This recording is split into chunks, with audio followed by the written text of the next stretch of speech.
What's up, everybody? It's Yunsu. Hello, everybody, all of my survivors in Free Fire. As you guys know, in Boulevard, we have so many fun activities, having good foods to enjoy. All of the best thing in this life in esports is waiting for all of you. But today, I'm right here at this very futuristic place, beautiful place. How do I call it? Aramco Sim Arena. Right next to me is a simulator racing gaming. I really want to try it, but I'm wearing a dress, but who cares anyway, right? So I'm gonna first try my...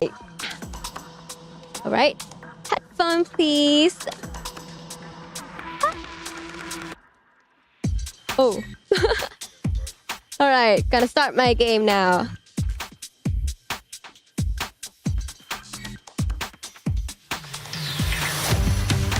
Hello Free Fire fam, I'm Carol Bombshell and I'm happy to be here in Saudi Arabia, Riyadh for Esports World Cup 2025 Free Fire tournament. And also I'm happy to be here with the core memory team. Welcome guys, it's so nice to have you here. So we're gonna play a little game. It's a fun game, it's not Free Fire, but it's all about Free Fire. So you guys have to guess which gun is only buying the sound. Are you guys ready? Okay. The first sound please. ได้ยินแต่มันคืออะไรมันคืออะไร นี่เสียงปืนนั่นแหละ เสียงปืนอะไรเสียงปืน แต่ เนี่ย รู้ มัน ไหมล่ะ แปลกๆวะ ก็มันเปิดแค่เนี้ย AK เหรอวะไม่รู้อะ หรือมันเป็นลูกซองยาวต่อไป AK ใช่เหรอ AK อะ มั่วขา98ขา98 Almost. Okay, I'm gonna give you one more shot. ไม่รู้อ่ะขา98ไอ AWM No. You guys said like the two snipers, which is good. It's kind of similar, but it's SVD. SVD อ๋อ SVD อ๋อมันไม่ใช่ขนาดนี้หว่า เสียงมันแบบวิเดียวอะ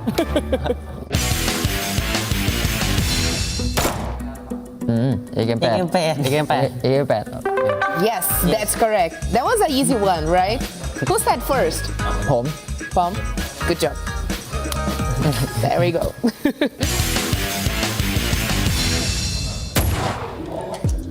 เฮ้ยชื่อไม่ชื่ออะไรวะ ปืนพกคู่อ่ะปืนพกคู่ เป็น อ่ะ 197เหรอไม่ใช่ดิ ไม่ปืนลูกโม่อ่ะ ก็นั่นแหละมันชื่ออะไรเนี่ยแบบพูดเป็นลูกโม่แล้วสิมันเป็นปืนลูกโม่อะ A little bit confused. ปืนโม่คู่อ่ะ You cannot remember the name of it. Okay, just try. Say some names. ก็นั่นแหละลูกโม่ ลูกโม่ ลูกโม่เล็กอะมันเป็นพกอะ M179 มั้งมันเป็นปืนลูกโม่ Yes. โอ้โห No, I'm just kidding. It's a joke. No, you are almost there. It's another one. It's close to M79. M1917.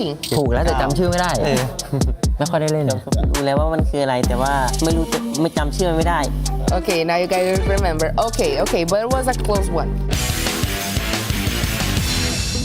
เฮ้ยโทก้อน ไอ้นี่โทก้อน That's correct. That was an easy one because you guys use this a lot, right? ใช่ It's anyone's favorite gun. นี่ปืนของคนนี้ ไม่อันนั้นซีซั่นที่แล้วเปิดผมแล้วแหละ แพทก่อน เป็นแพทเก่า Okay, since it used to be your favorite gun, I want to know which player from any region could you eliminate easy with this gun? ยากเลยเนี่ย ยากเลย Come on. You have a name. คูก้าคูก้าโดนตัวหน้าไงโดนยิงบ่อย Cougar. Last year he won AWC 2024. Okay. He's a tough player.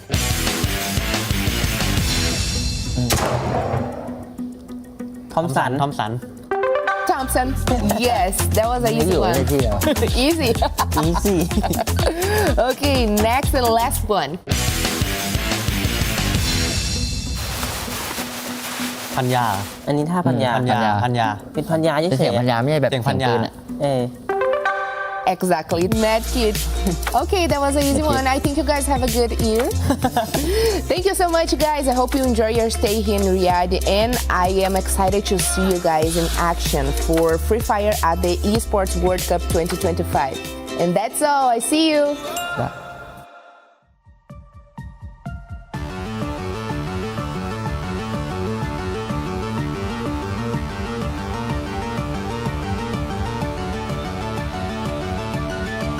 Mi motivación es más que nada hacerlo por mí, porque yo sé cuántas horas le dedico al juego y cuántas veces he querido lograr una meta como clasificar a la final y estar dentro de los mejores del mundo. Esa es mi verdadera motivación. Chicos, es el momento de reclamar en su debuta, en tratar de llevarse el alma. ¡Vai, Nico! Por favor, viene Vision. Mi estilo de juego lo tomaría como agresivo, más que nada porque me ha gustado siempre mantener la línea delantera y llamar a mi equipo para rushar a algún lugar del mapa. Claro, ahí sería la fortaleza del soporte, que es el que va a hacer el primer tiro, y ahí nosotros como yo primera línea tengo que seguir la orden de él y rushar. ¡Me queda Tiki!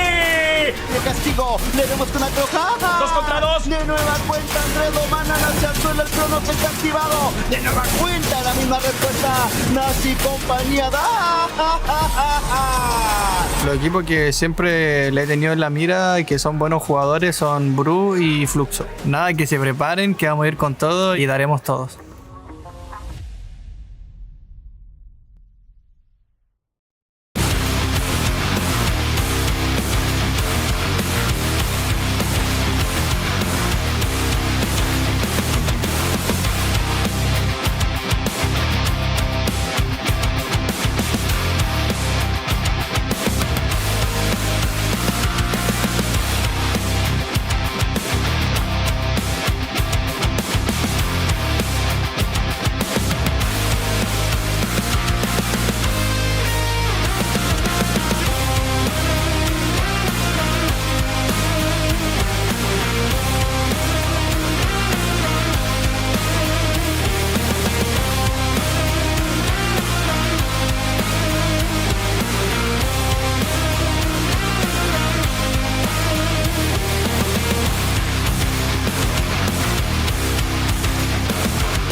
A fantastic day two here at Free Fire at EWC 2025. If you missed any of the matches, don't worry, I'm going to have you covered with a quick match recap. Starting off the day, we had a fantastically strong start by Buram, who secured the first booyah on Bermuda, followed by LOS securing Purgatory after a really close matchup with Fluxo. For match number 3, we had Vitality securing Kalahari in a surprising turn of events. For match number 4, Core Memory secured their first ever Core Memory here at EWC with their first ever booyah on Alpine.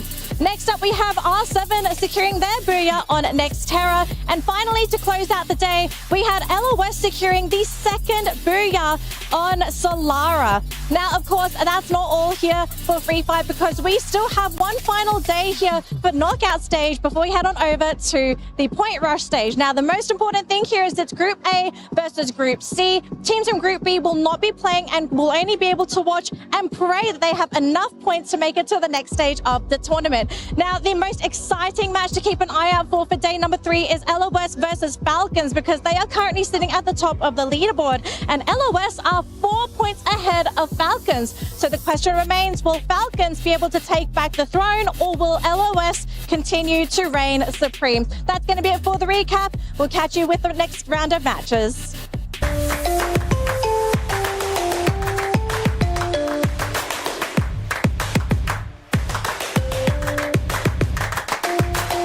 Level up your gaming experience with over 8 billion playlists, only on Spotify, the official audio streaming partner for the 2025 Esports World Cup.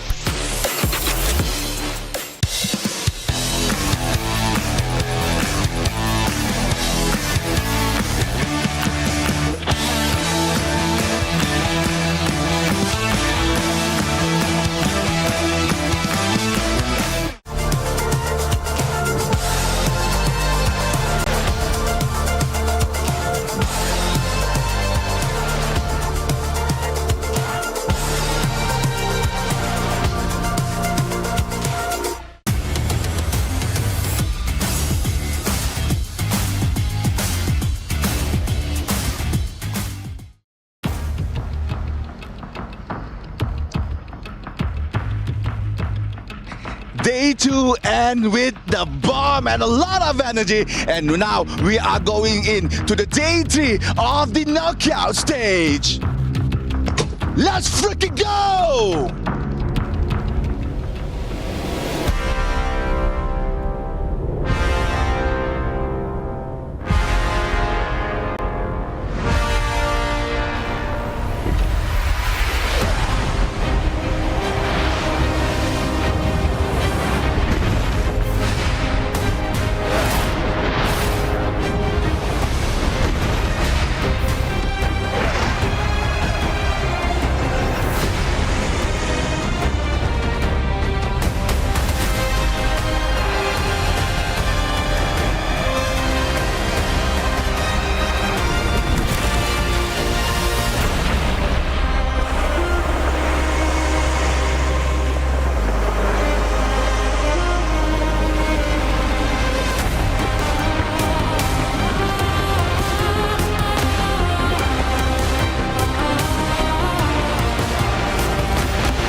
Welcome back, survivors, to Free Fire at EWC 25. My name is Danielle. I'm going to be your host for today because we are reaching a brand new climax here at EWC because we are at the final stage of the knockout round here for Free Fire. Now, I have to welcome my panelists. We are all very excited for these games because we have teams from Group A and C ready to go. Teams from Group B, they've completed their matches. Welcome my panelists, Raja, Neptune and Gideon. Welcome to my panel. It's great to have you all here again. We've got some really great matches. We have a very tense moment for one grouping because they don't get to play anymore. Well, I'm really happy to be here and I'm very excited to find out which it will be the 12 teams that will, pass through our knockout stage directly to our point rush. So I'm pretty excited to it, and I want to know if Los will do the same strategy that they did in the last match, like yesterday. Yeah, I'm really excited as well, and also happy because by this time we have those numbers already. We have the data from all the teams, and I'm looking forward to them really showing up right now to complete the mix. I think personally for me, at least for Group A, expectations have been set. They played on day number 1. They got a couple of points. Sure, that's great. But here in day number 3, this is their final round of play. They must have done their homework because Group C came out swinging in day 2, knocking a majority of the Group Bs down when technically they were looking for even more points. Well, I know the teams, they're rearing to go because they are making their way to the venue right now. We're going to have a quick look at our Jamal Motorsports player arrival cam. Teams are leaving the hotel. They're boarding their shuttles, and basically this is their last moment to themselves to have their group discussions, to discuss any final strategies before they make it to the main venue at the Boulevard. And of course, we do have a number of favorites coming into their vehicles.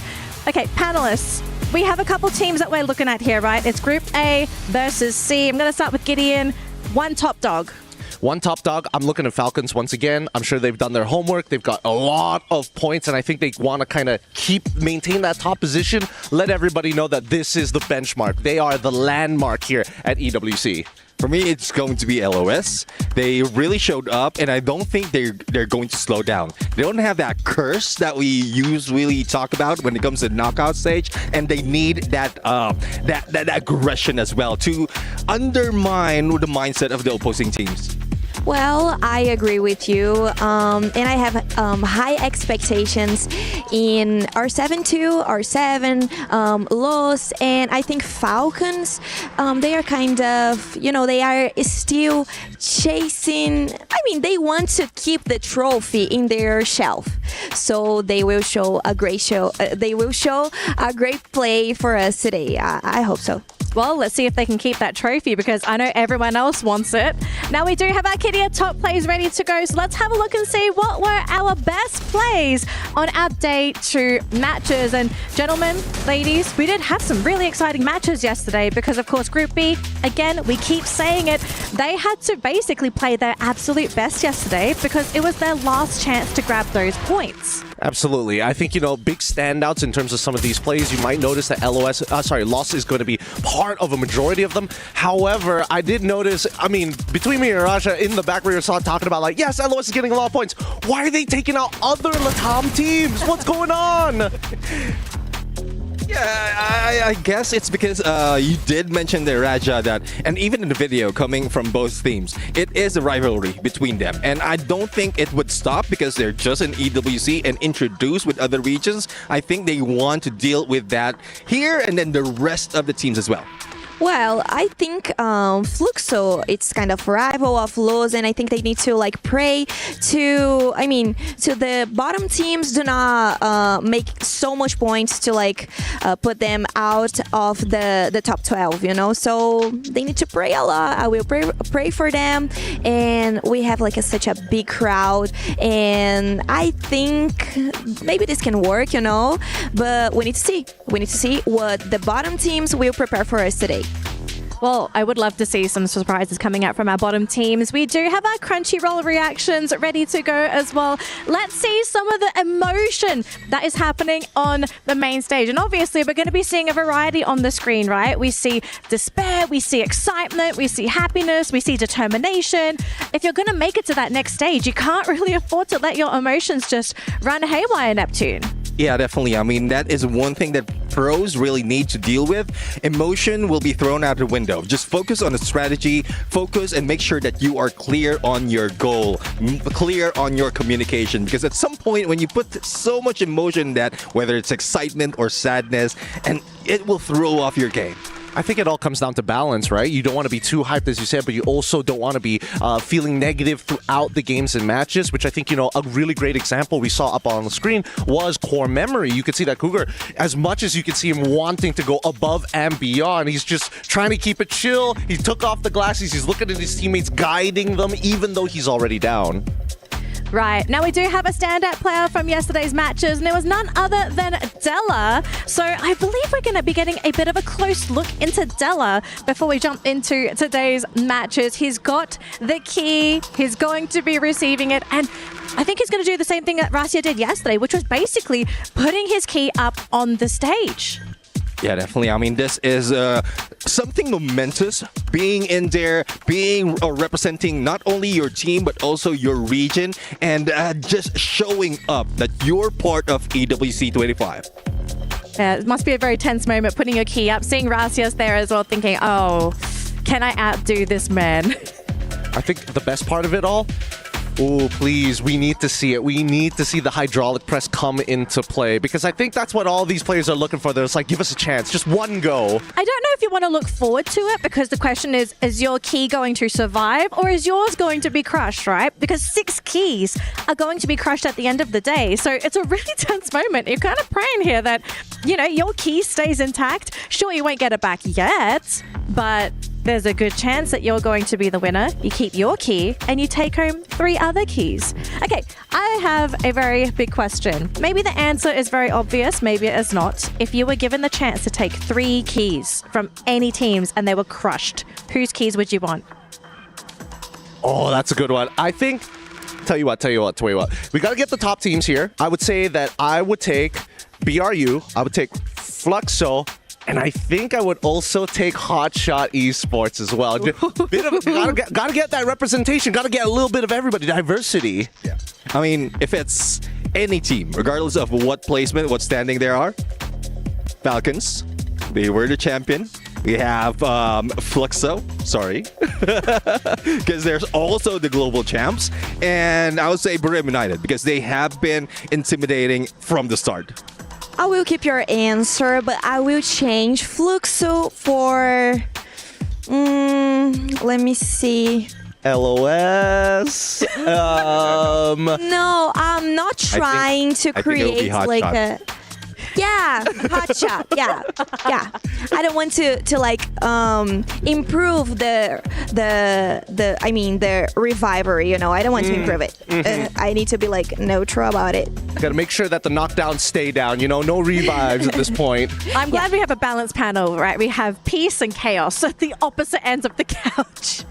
Love you all. all so much. It looks like we do have an STC Club Championship update, in case you guys did not catch this yesterday. Now, of course, we do have the match schedules for all of the games here at EWC as well. So if there are any game titles that you are keen to actually keep an eye out for, here's the completed schedule and what weeks they're going to be played on. So mark your calendars, pick out the dates, and pick out your favorite games and get ready to cheer for your favorite teams and your favorite players. Now, at the moment, we are currently on the week 2 schedule. So we have League of Legends, Free Fire, Dota 2, and Mobile Legends happening at the exact same time. So if you also watch these other games aside Free Fire, then definitely check out the streams for those corresponding matches and games as well.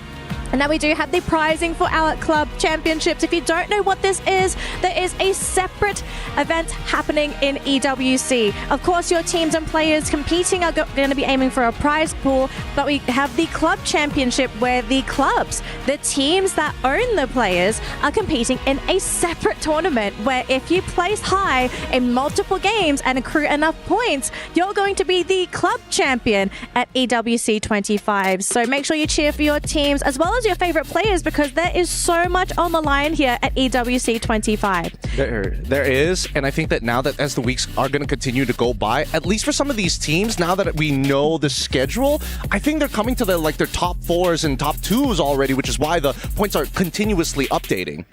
I mean, you have to keep it updated, and especially with the fact that there is a extra condition where you need to you have to have a top 8 placement in 2 game titles. So it can't just be you win one game, you win Free Fire, and then you can win the whole club championship. So there's a lot on the line here.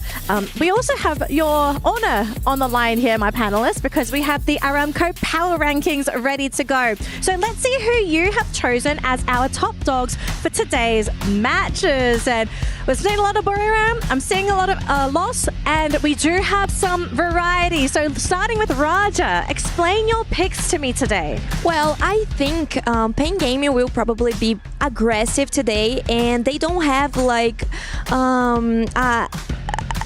they don't have landing spots, so they need to contest this from other teams. So probably they will be more aggressive, and they will do this type of play style today. So that's the reason why I put Pain Gaming, and Buram, I think everyone knows why I put it here, and Loss because of the same thing as Pain Gaming. I think they will be aggressive, and they are so good, so it's impossible not put Loss here. I guess it is impossible not put Loss because all of us put Loss in there. And, well, I guess there's a lot more that will be offered, not only by those on the power rankings. I feel that as much as we all put like very stable, why didn't anybody put Falcons? They came That's up. what I was gonna say. I was like, there's only one Falcon up there. What's going on? I don't know what we're thinking of here. I think I'm done about Falcons. I don't want to keep like seeing the names like and appear like Falcons drop it like a player. I'm done about it. I want to see like other teams. Raja, you know? I have to say, when you leave the venue, be careful. You might get swooped. I'm just saying, you might get swooped by a couple of Falcons. But I mean, they are like top 1, right? So I think that's not a problem. Are they going to stay at the top? That's what we want to know. Exactly. But I think they are like safe. Okay. Well, I mean, we've spoken quite a lot about Falcons, but it looks like we do have an extra segment for you guys. We're going to be taking a look at the character building of Loss. Let's check it out. Então é nosso estilo mais sair para trocar tiro. Quem a gente vê, a gente vai matar na frente, porque a gente é muito confiante e sabe que vai ganhar.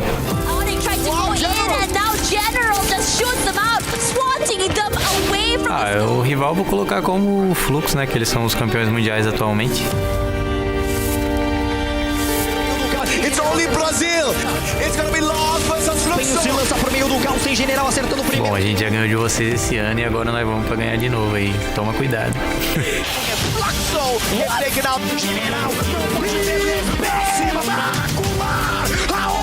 Nosso campeonato regional lá no Brasil é muito complicado, são muitos times bons, tanto que cada ano acaba mudando os times que vão para o Mundial e tal, porque a região é muito forte, então é muito complicado jogar lá e jogar contra o Flux também, que é o melhor time do mundo atualmente.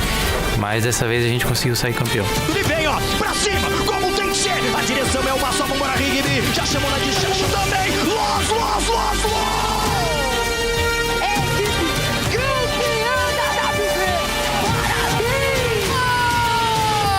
The Free Fire World Series Brasil Champs. Minha maior motivação é saber que o título que me falta é o Mundial, sabe? Porque a gente já ganhou bastante, ganhou de tudo já. Campeonato Brasileiro, Continental, a única coisa que tá faltando mesmo é o Mundial. Então a gente vem bastante motivado para ganhar esse ano, se Deus quiser. Então, para se provar, a gente tem que ser campeão aqui e vai ser dessa vez. Oh, not for long. Oh, they tried to go in and now and that's the booyah! What an incredible game coming from this team.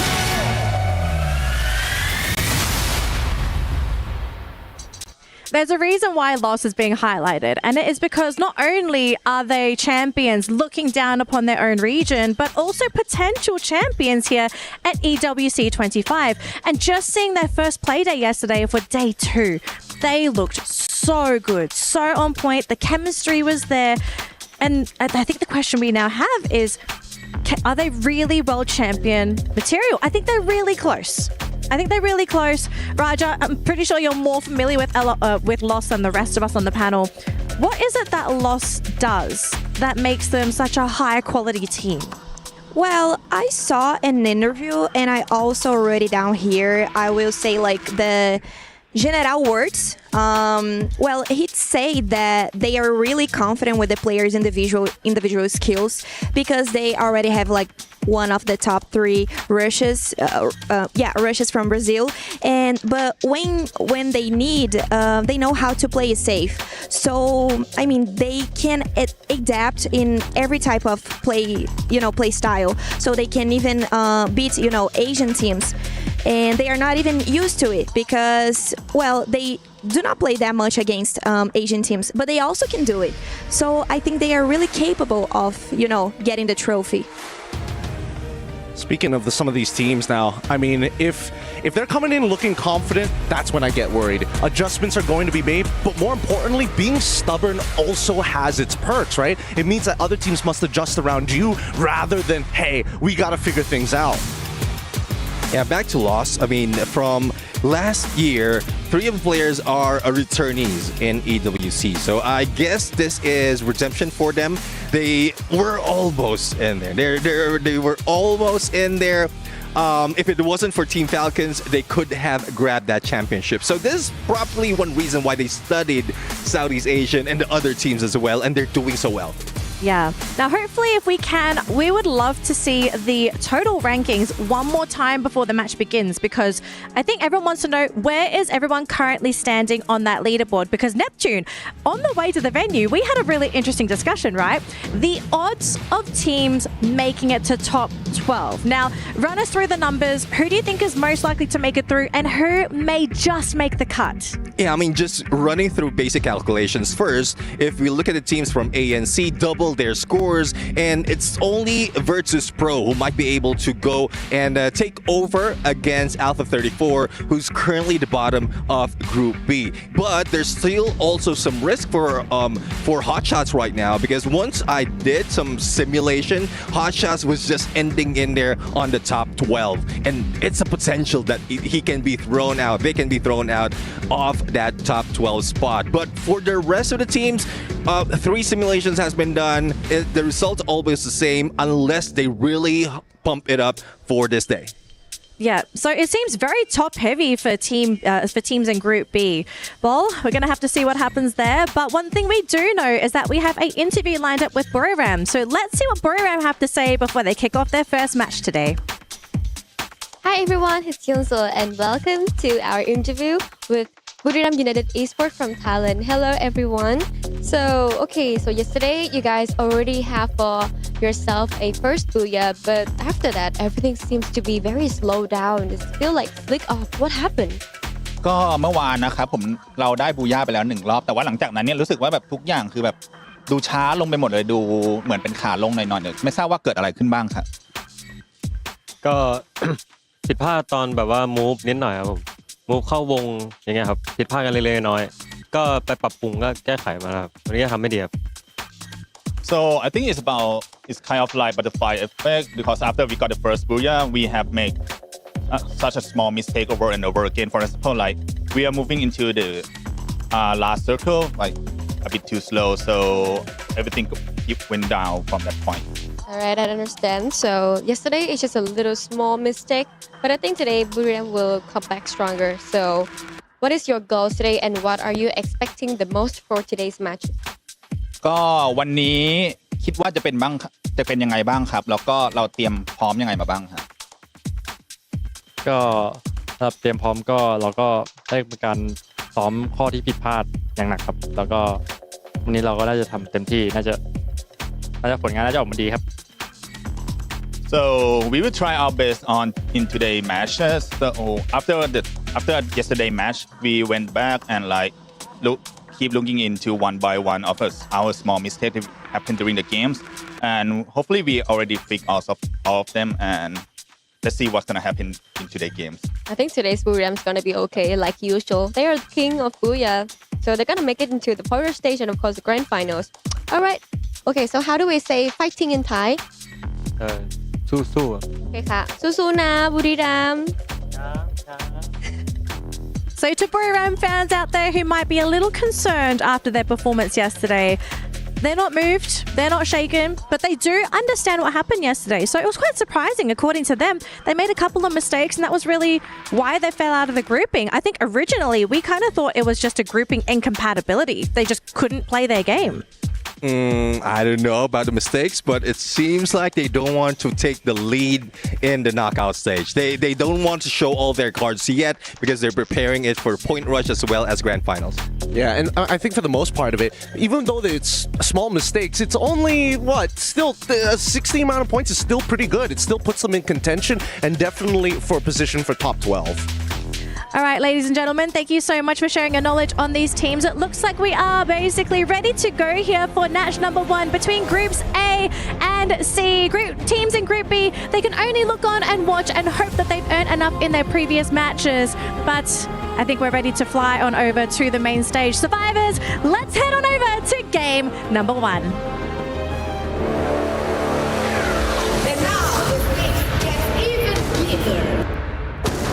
Gue cukup seneng banget ada di Arab sini karena ini impian gue sebelum-sebelumnya bareng tim gue juga. Season lalu kita cuma jadi penonton dan sekarang kita akhirnya bisa jadi pemain di sini. รู้สึกดีครับตื่นเต้นก็เป็นความฝันด้วยที่มาแข่งรายการใหญ่ๆครับ Tipo, nunca ter desistido, que eu jogo faz muito tempo já, e ter continuado tentando, mesmo fracassando, seguindo em frente, com erga na cabeça, valeu a pena ter chegado aqui. Latihan mungkin ya, latihannya lebih keras lah ditambah terus kayak saling percaya satu sama lain, saling muatin lah satu sama lain. Yangมีครับยังไม่ได้ใช้แผนหมดครับ Tentang semua tim di sini ya pastinya jago-jago lah ya. Ibaratkan kayak ya ini udah masuk World Champion, pasti semua di sini yang terbaik lah. No Brasil já são times fortes lá, mas aqui é um nível completamente diferente. Cada erro, tipo, por mínimo que seja, custa muito caro aqui. รู้สึกว่าปลดล็อกอะไรหลายๆอย่างครับปลดล็อกหลายอย่างเลยสไตล์การเล่นเราด้วยวิธีไฟท์ทีมใช่ครับ A cada queda tentando jogar como se fosse a última e tentando o melhor resultado. ที่เราได้บูย่ามาแล้วเจอกันต่อรอบชิงครับ ก็ปล่อยผมเข้ารอบชิงครับเชื่อมั่นในตัวผมครับเดี๋ยวผมพาชูถ้วยครับ Sampai bertemu di final nanti. พวกเราจะเอาแชมป์กลับประเทศไทย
Welcome! It's time to get day 3 of knockout stage is started. Group B wrapped it up yesterday, and what a show it was, huh? Asian teams are leading strong, but Brazil, Latin, and MENA are fighting really hard too.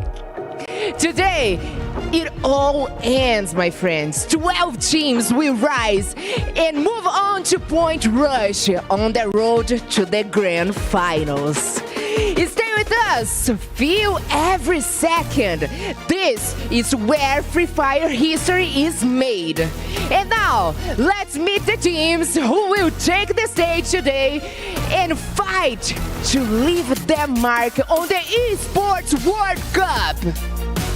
First up is Vision System!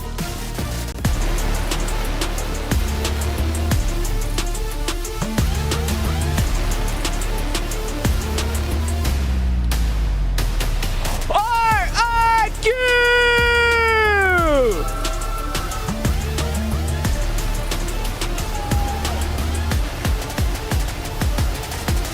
Los!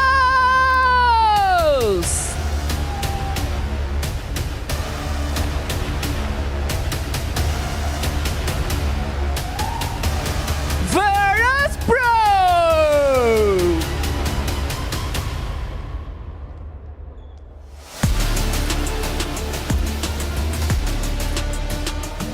Red Hawks!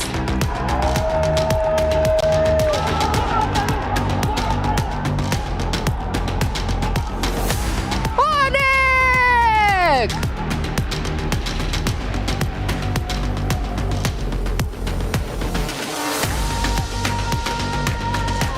Buram United!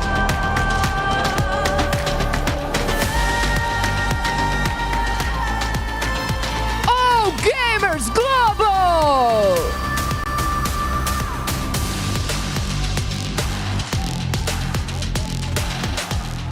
Movie Star R7!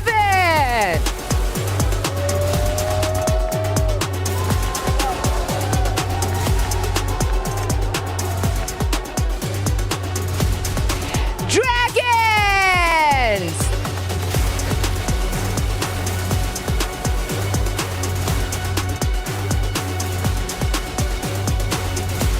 Big Gaming!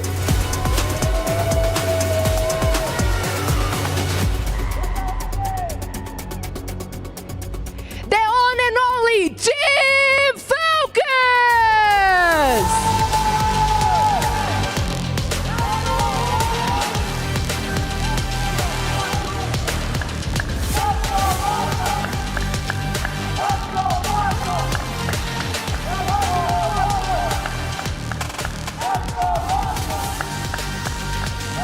What an entrance! The Kidia Esports Arena is open. And now Free Fire squads have entered the battleground. Each one of them here are chasing glory. Each one are ready to survive the storm. But before we drop into the action, let's take a little trip into the wild. One of our brave reporters has been out in the field tracking rare creatures, the Free Fire pro play. This one you know. The rituals, the movements, the natural habitats. Let's go now into the wild.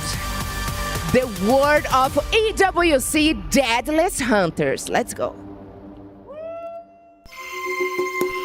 Good day, mate. It's me here, Admat, the Play Hunter. We are now right here in Riyadh Boulevard, Ross City for Esports World Cup 2025. And I'm here to try to find out what does our pro player doing here in Boulevard.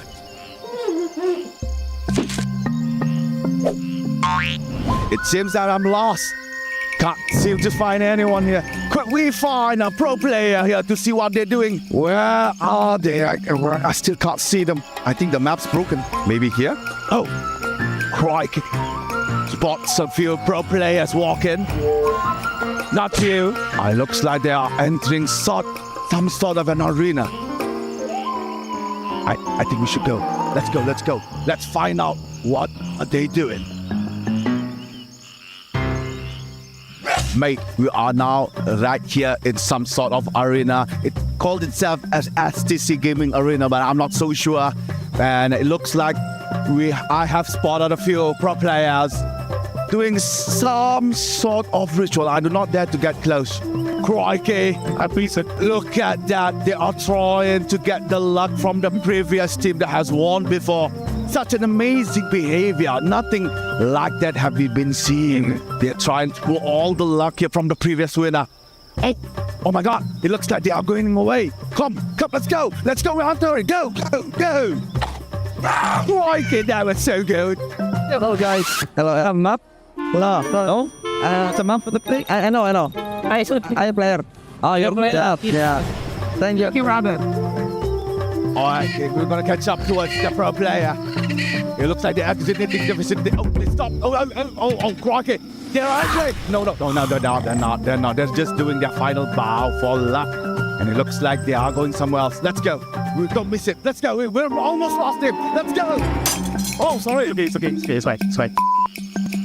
Oh, it looks like they added another one. Now there's 3. What a weird behavior. I think this is the continuous chanting for good luck. Mate, this is something I don't see every day.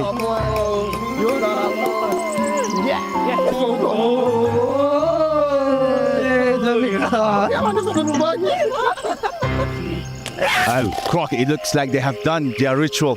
They have went back to their habitat. And that it's all here at Boulevard EWC 2025. I'll see you guys later.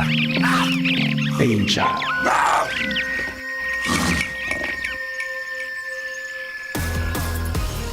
Welcome to the Free Fire at the Esports World Cup 25 knockout stage, day number 3, where nothing is granted, everything is earned. You're here to start the show with me, Husky, and the Mustachio AJ. 6 more rounds between Group A and Group C, and until then, we'll find out which 12 teams will make it to Point Rush and eventually the grand finals. Everything is earned, in some case stolen. That's exactly what we want to tune into today. Group E, unfortunately, they have laid their chances to rest. 12 games in total. They've pulled away whatever they can pull from the competition. Alpha 34, it doesn't take a genius to figure out they are definitely not going to be at Point Rush. But the question still is in the balance. Hot shots from Pakistan. Will they make it? 87 points. That's not too much, Husky. Yeah, that's not too much, but they ended yesterday in 7th spot. Yeah. That's a spot higher than what we wanted from them. We wanted them to just be in top 8, and they did, and they went one step above. And like you said, the question is, can they still survive today? We still need 5 more teams at least to not make it. Alpha 34, they did their best to drag Hotshot Esports down, and let's see if that has paid off. Of course, there were some questions in the air. Will Fluxo make it? 106 points in total.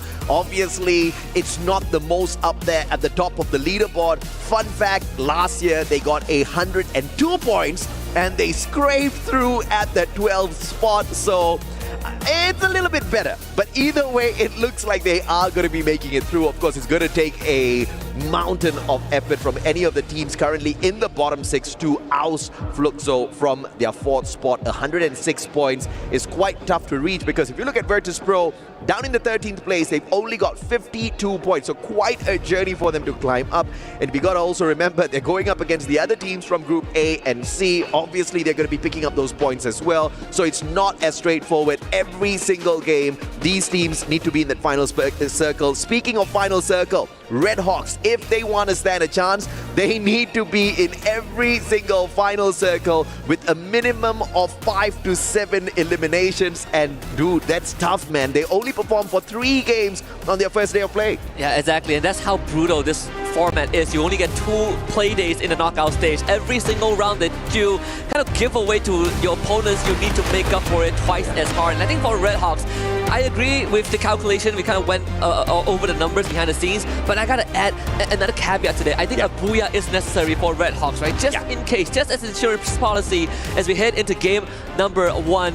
Again, the final 6 rounds before we find out which 12 teams will make it through. We're heading over to Bermuda once more, and for fans out there, you can rest assured that this flight path is very, very generous, straight down the middle. Absolutely, and of course it's going to be fair and easy. EVOS Esports though, they are the group stage leaders with 154 points at the very top. Everybody thought it was going to be Core Memory sticking it at the very top, but of course beating them with those 4 points, and Rasya definitely faced it with a huge smile on his face. A majority of the eliminations pulled away by the Wonder Kid, and this was that fair flight path that we were talking about. Peak totally conquered by Buram alone, and Dragon splitting up very early in the game. I don't feel good about this. You know what I don't feel good about as well, AJ? VP and Red Hawks. They both just dropped in the same spot, and we see very early gunfights, and this is gonna be very bad for Red Hawks if they don't make out of this alive. Ideally, if you can somehow beat VP, that would be great. We've seen Red Hawks pull off miracle in the earlier rounds in day 1, but that's a day 1 thing, right? That's the thing. That's the unknown. But right now, I think VP have studied Red Hawks. They need to somehow make this work. And of course, if the Bangladeshi players want to stand a chance here, they have to play the reversal here however possible. Plasma gun in the hands of Flicker. Shot up from up top. Great rotation by Fuwara. Has got the AUG in hand. Great range on that gun, and Flicker does not want to challenge him. But now all the players all together down on the ground. Fuwara with his head sticking out. This is danger zone, but he's managing the situation well. Yeah. With very limited resources to work with, these movements are a lot more important. So Red Hawks go into a 3-1 split. They leave Flicker on the flank. Same as the Virtus Pro, who have the same idea. So if whoever can catch the flanker first is going to come out on top. We see Diamond already going on the hunt. VP changing from 3-1 to a 2-2 split. Kutun will make first contact. Good damage being dealt. Fuwara getting down by Blade. And now Red Hawks spring into action. Nameless also goes down. A trade comes from the side of Diamond, but VP are losing numbers. Beautifully played. That revival comes through in the nick of time by Diamond. And he's going to get sprayed down. What a save coming on through. X-Force is there with the double vectors as well. Great rate of fire. Damage not too much. But Red Hawks has got this in their pockets. 3 players taken out of the equation already. 1 more playing his chances up against 2. The M590 and the MP5. Exposi. Riptide Rhythm to break down their defenses, but that's just asking for trouble early. Kutush finds the knock. And Virtus Pro off on the back foot, and Red Hawks picking up a very, very, very important win here at the start of this game. Feels like deja vu from game number 1. Blade drops back in just in time to loot the rewards, the bounty that the rest of his teammates have laid out on the floor alongside the corpses of the Virtus Pro players. And I gotta say, Nurjat saved that fight because the rest of his teammates were down and Nurjat clutched it. Thankfully for VP, someone was revived. The run continues for the Polar Bears, but it's not gonna get any easier. Same can be said for Vision System because Lost has them in the crosshairs. Yeah, Vision System needs a miracle to qualify for Point Rush today, but they go up against one of the most dangerous teams out there in Brazil, and I dare say in the competition. But they are mowing them down. Unbelievable stuff. Rigby 245. Final player in here, round 1 picked up right quickly. And Vision System could not go in for the final blow, but they still outnumber the players of Lost. Only for the next few seconds. Rigby has got enough money to buy back his 2 other team members. But Vision System, timing is key here. And the guy that just got picked up mowed them down instantaneously. Lost with the instant recovery. M598 enough for you, boy. Rigby with the MP40 should be able to make quick work of Andres. And suddenly, in a blink of an eye, Vision System Andres is forced to run away. He does have enough coins to get a revive. A ring around Rosie. Can he do this fast enough before they clear him out around the corner? And there is just not enough time. Vision System, they fall in the hands of Lost, and off-screen, Virtus Pro gets wiped out. Man had enough time to buy back the whole world. But a misclick for sure. Not even a single revival, and Vision System out. They were already at the very bottom of the leaderboard. I guess that is exactly where they will stay. Unfortunate for them, but what a start, and holy hell, what a recovery from Lost. Recovery from Lost and Red Hawks, right? Both teams were at the back foot in their respective 4v4s, and both of them recovered. This is the start we expected from loss, but this is a start we wanted for Red Hawks. Oh yeah. That difference, that contrast is what's going to make this a lot more interesting with how Red Hawks are rotating right now at Shipyard, but south of them, it's going to be Team Falcons and Movie Star R7. That is going to be a challenge. Ami Tomake Balobashi, Bangladesh. This is exactly what we need out of the squad. But here comes another deadly predator up in the air. Falcons, they want to fight. Question is, does Red Hawks have enough in their arsenal to shut them down? Dragons, on the other hand, up against Buram earlier on. And it looks like it was deadly snipes all around for Moshi, knocking down player after player after player, picking up those crucial points for Buram. Thank goodness Dragon Esports are still in this. I'm not really sure about the state of Red Hawks though. Falcons, they are very aggressive. You're not ready, they're gonna tear you apart and into pieces. It's going to be the case for the side of Red Hawks. Kutush also goes down, and suddenly Red Hawks have been sliced in half. But Movie Star R7, they hear the gunshots, they are here to fight the Falcons. Well, two can play at that game, says Movie Star R7. They want to be the movie stars here as well. One deadly predator out of the skies. Joker, VSK in hand. Great range for the gun, but fails to find any connection on those shots. They've got the players of Falcons flanked already. Peter, unfortunately for him, does not find any tags under the player up top, but here comes SWAT, and he is the clutch king of R7. Will he get the shot in? Games King, M590 in hand. Unfortunately, it is their own player that gets knocked down to the ground, and Falcons standing their ground. Kororo just now broke his ankles, but they brought him back up. See the rotation from Della. Star player from yesterday, Joker, finally pulls the trigger, and that's on fire down. Games King actually got Peter as well. Two members of Falcons down, but they need the confirmation, and they get it. Kororo now hightails out of there, hides behind the building. It's him and Limit, and a lot of members of Movie Star R7 that they need to surgically cut through, but this is not going to be easy. Limit has got the right guns here, the VSK and the AWM in hand. He just needs the right opportunity, but he's also waiting for the rest of his team members to back away so that they can play that game of revival. He's buying the squad more time, and as he stays hidden, it looks like Movie Star R7 is not detect him in this situation. Opportunity to get those snipes as the players are up in the air. Can Limit hit it? They do see Limit now. Finally spotted out 1v1 Limit with a flick and 2 shots in a row. Of course, Limit is the one that wins that one now.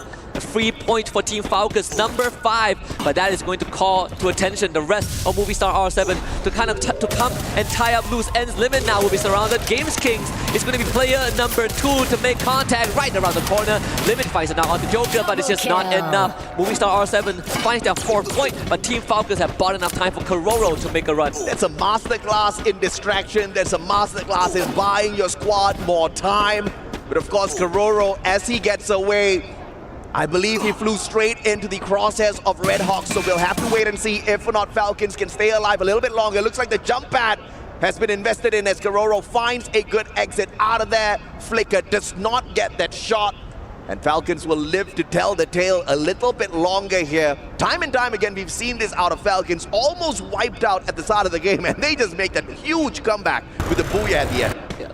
And just to add on to that, that was exactly what happened on their very first game.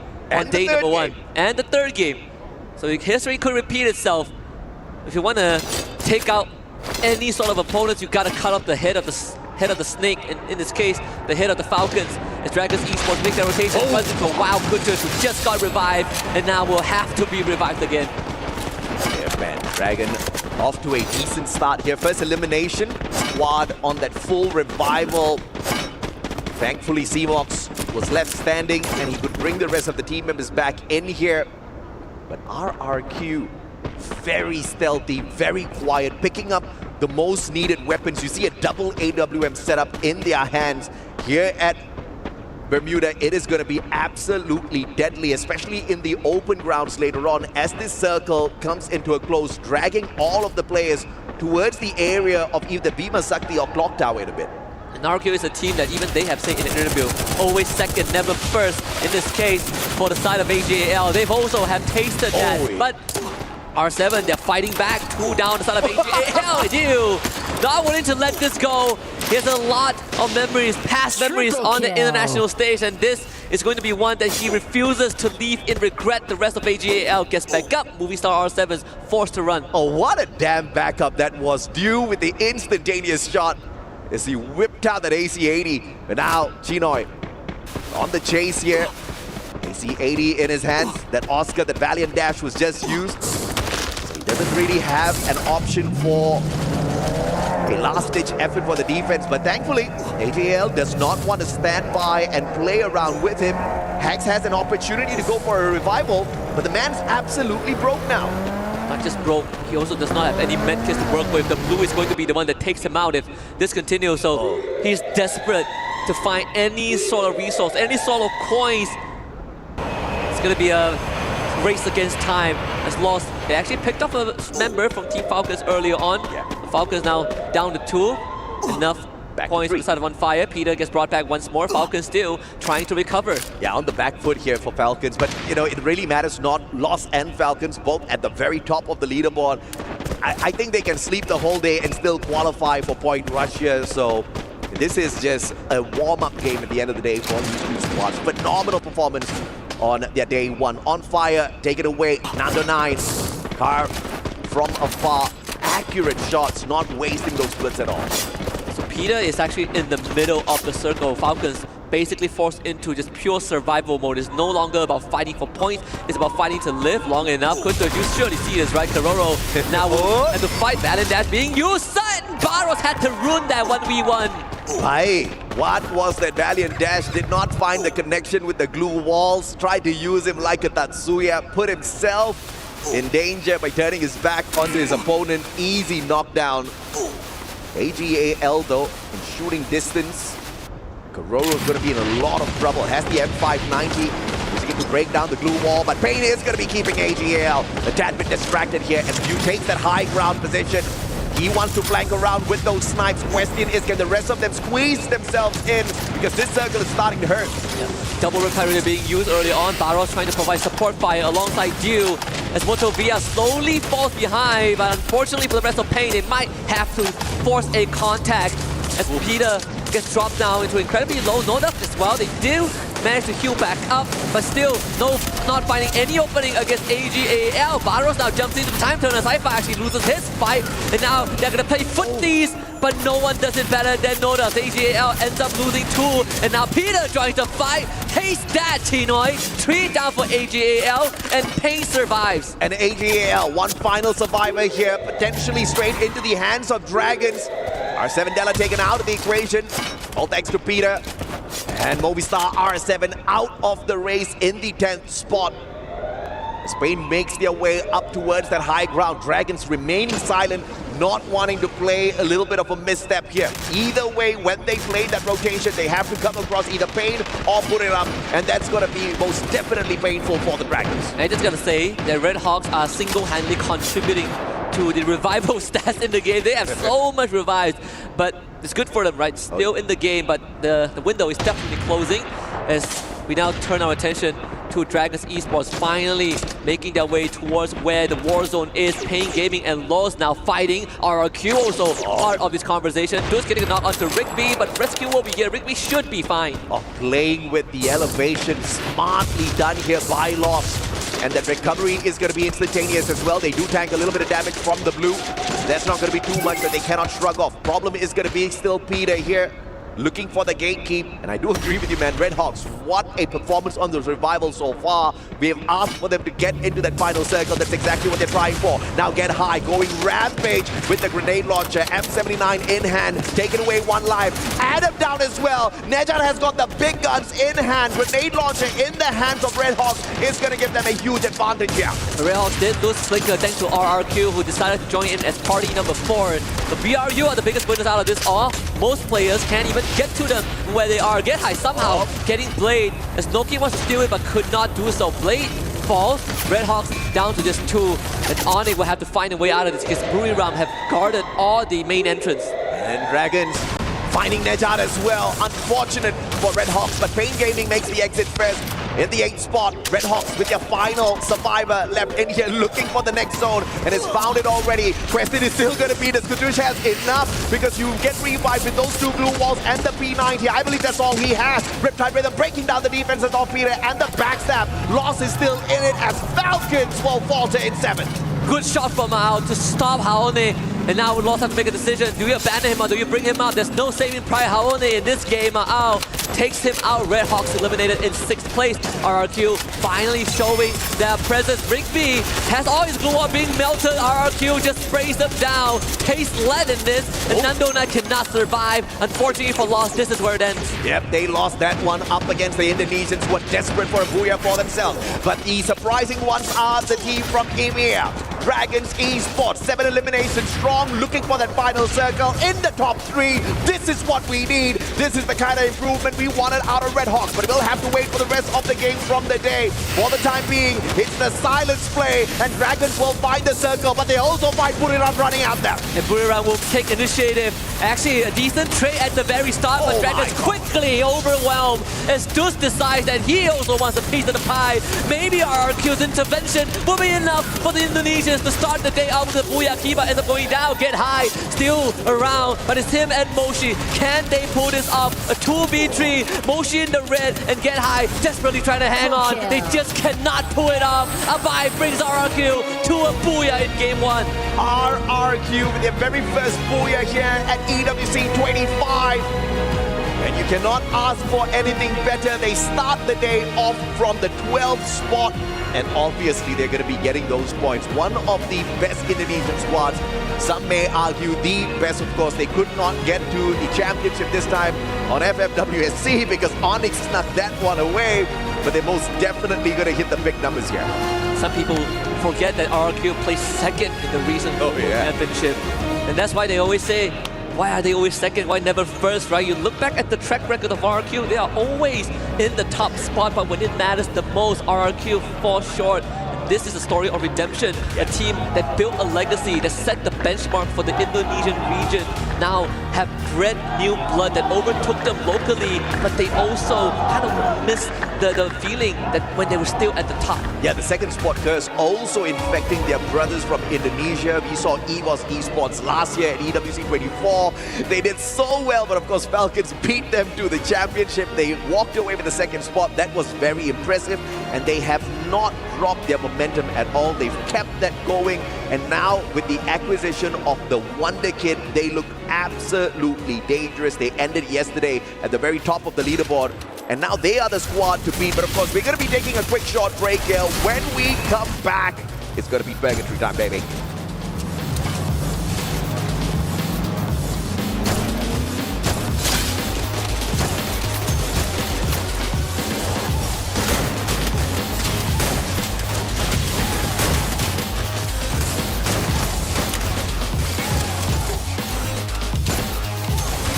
Double kill.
Lihat nih.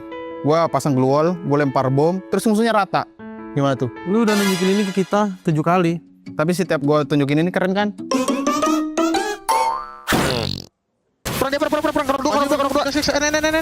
Gak bisa. Gua sekarin. Knock. 3 lagi. Gorong. Ini dorong nih. Tuh, sekarang. Gua setiap. Mana ya, Naikin baik. Di gua nih. Parat oi. Di gua. Masih di gua. Tahan oi. Mungkin gua. Parat. Guys! Santai guys. Dude.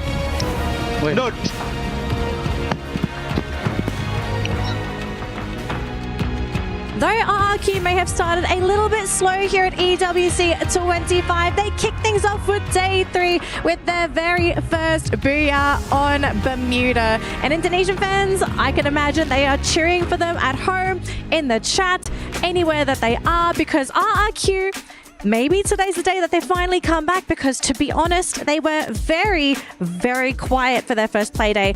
Gideon, I'm going to have to start with you here. What was the major factor that actually brought RRQ back into EWC?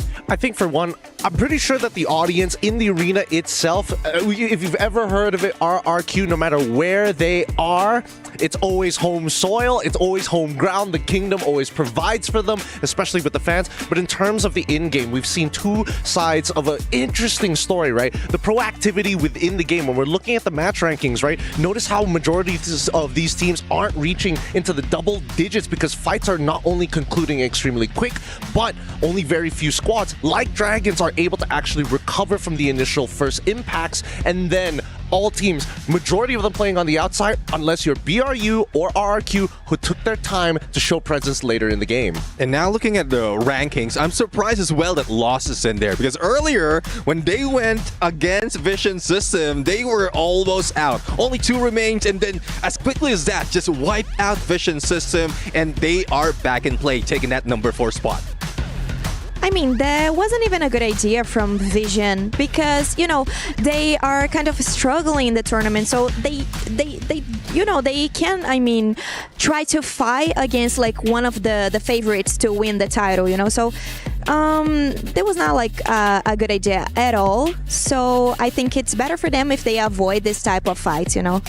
Yeah, high risk, but, you know, high reward, right? Sometimes you kind of have to take those risks if you want to keep your spot here at EWC 25. But it's pretty interesting that already right off the bat, we're seeing a very, very quick pace, right? The first 2 days, I kind of feel like the teams, yeah, they were kind of going fast as well, but it wasn't to the degree where everyone was kind of waiting for that third circle to make their move. It was from the get-go, you see people, you smell that blood, they're in your sights. It's extremely evident when we do see Falcons taking the initiative to go, again, proactively looking outside of the ring to fight a squad. They end up winning the fight, especially against Dragons.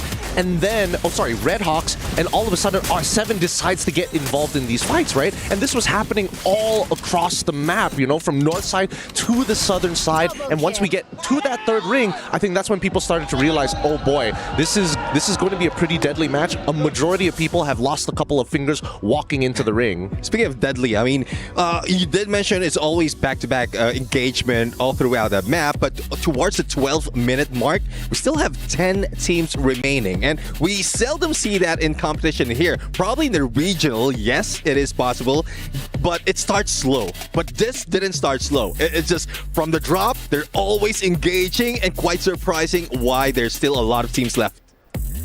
Well, and I want to add about the fight of Falcons against R7. That it's really interesting to see like R7 performing that way, because they are not afraid to be like face to face with other Asian teams. So that's kind of interesting, because, you know, Games King was like shooting at Falcons A, and he was like doing such a great job, you know. Yeah.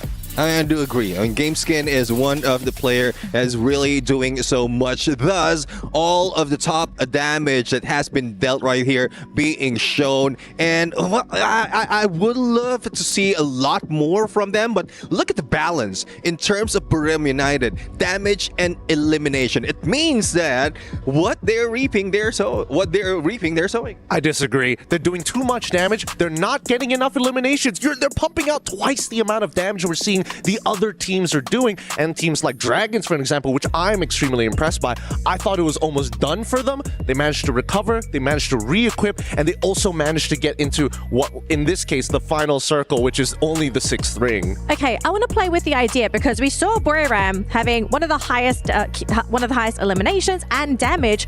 What if they're struggling to get those eliminations? Like, they're the ones starting the fights, but everyone else is coming in, they're vulturing, they're stealing away those kills. Like, they can't play the game that they want to play. Like, is this maybe a warning sign that Buram, though they might be feeling pretty confident coming into their second play day, maybe things are just not panning out for them yet? I refuse to believe it. I think they're just that good. Yeah, I mean, we know for a fact Buram United doesn't start their fight towards the 15-minute mark or close to that. And at that point, they had no choice. So they put in so much of damage, so put in a few elimination, even if they don't finish them up. Right. It looks like we are ready to fly into Purgatory Survivors. So let's fly into match number 2 with Husky and AJ. Purgatory time, baby! And it was a phenomenal booyah from Indonesia, courtesy of RRQ. But of course, seeing EMEA up at the top, seeing the Dragons breathe fire, that's exactly what we want to see out of the squads who are struggling to get into the top 12. But even if they do break into the top 12 right after this, the story would not be over just yet, because down at the bottom 6, all the teams at this point in time are from Group A and C who are in play today. So you have to keep this performance up game after game, Husky. And I think this really puts into perspective how teams like Virtus Pro, for example, right, has had a very weird knockout stage experience so far. They have the highest highs, but they also have the lowest lows. I guess you could compare them to Fluxo. The only difference being that at least Fluxo has a more even average throughout until the end of the last 3 rounds of yesterday. Another generous flight path, you know, we've been a lot more kinder to these two groups in Purgatory, right down the middle once more towards the northeastern side. And Virtus Pro, at least this time, gets to head to Moat House. Yeah, absolutely, man. And of course, they are not going to be disturbed for the time being. Diamond, one of their key players, has to pop off the M590, perhaps not having the Tatsuya on their side with the brand new addition. The updates on the OB49 has most definitely affected the pacing of Virtus Pro, but everybody had to go through the exact same changes. They just need to adapt a tad bit better. We see the very first circle coming on through here, and it looks like gonna get the final circle somewhere towards Key Launch and Brasilia later on, but for the time being, Vision System starting off hot up against Onyx, the champions of Southeast Asia. The moment you say that, Onyx turns it around and gets a couple of bodies for themselves. In fact, almost wiping out the entire bloodline of PSG this game. Thankfully, Vision System, they do have a survivor. Shix already ran away, but that was as close as it could have gotten. Onyx ended up losing 2 bodies as well, but Zyro instantly gets a revive onto Prime. And also, you look at the radar, Falcons. Day 1, when they did a split, it was a 3-1, 3 and 5 brigade, 1 a lumber mill. Now today, they dropped all 4 and 5 brigade before splitting up to lumber mill. They understood that RRQ, they also share that island. Absolutely, just kind of playing it safe, just in case RRQ decides to go a little bit crazy, perhaps drop slightly closer towards 5 brigade. But thankfully, none of that happened. And both the squads still alive and kicking, free to loot up as much as they want. Got a little bit of a airdrop here for Kima to pick up those medkits and blue walls from as well. But of course, the great big question is going to be, do we see Buram bumped into R7? Movistar R7 dangerously close to Marble Works. It's a good time to also talk about Kiba's history. Previously with Onyx, it was a big part of Onyx. In fact, last year he attended EWC for Free Fire 24 with that squad, and they had a very underwhelming performance. And right now they're on the other side of the aisle. And in fact, even yesterday, Onyx tried to mess up RRQ's momentum for Booyah, and they ended up, it was RRQ, it was a Movistar R7 that pulled through. We get a ping with the Arvon that could be courtesy of BRU as they are heading towards Crossroad, but they will run into Movistar R7. Yep, now Buram trying their best to get away here. Movistar R7 definitely in shooting range, and Della is the first player to be found. This is not good for business. Jonah also finding the tags onto Adam, gets the elimination as well. Fighting two squads at the same time. Not the best idea here, but Buriram has no choice. Hax runs on in, finds the sniper of Buriram. The rest of them leave him high and dry. They're looking for a safer spot to play. Games King, final survivor, double glue wall, looking for the pickup. Very unfortunate. Hax needed to confirm Moshi before anything else, but good play. Backup from BRU was just too fast. So R7 ends up getting nothing, and they might lose Joker. Thankfully, he's able to launch himself away in time. BRU saving Moshi, and they keep the run going. But it bought enough time for Onyx to move away, but that also might just funnel them straight into Virtus Pro. Great recovery for both Movistar R7 as well as Buriram. Games King going for the pickup instead of finishing off Moshi. And Buriram, looking at that opportunity, went back in there for the instant pickup just so that they don't have to be on the reset. Moshi gets to keep all of his loot and coins. So neither one of their progress disrupted all that too much. Of course, Movistar losing two players to the side of Buriram wasn't all that too fun. And like you said, Onyx playing that recovery. But now Virtus Pro finding pain. Will they get taken down early once again? Riptide Rhythm going far and wide, unfortunately, for Exposing. And he's holding his ground very well. He's taking down the glue walls of pain to discourage them. But his glue wall just now prevented Peter from getting a potential shot in.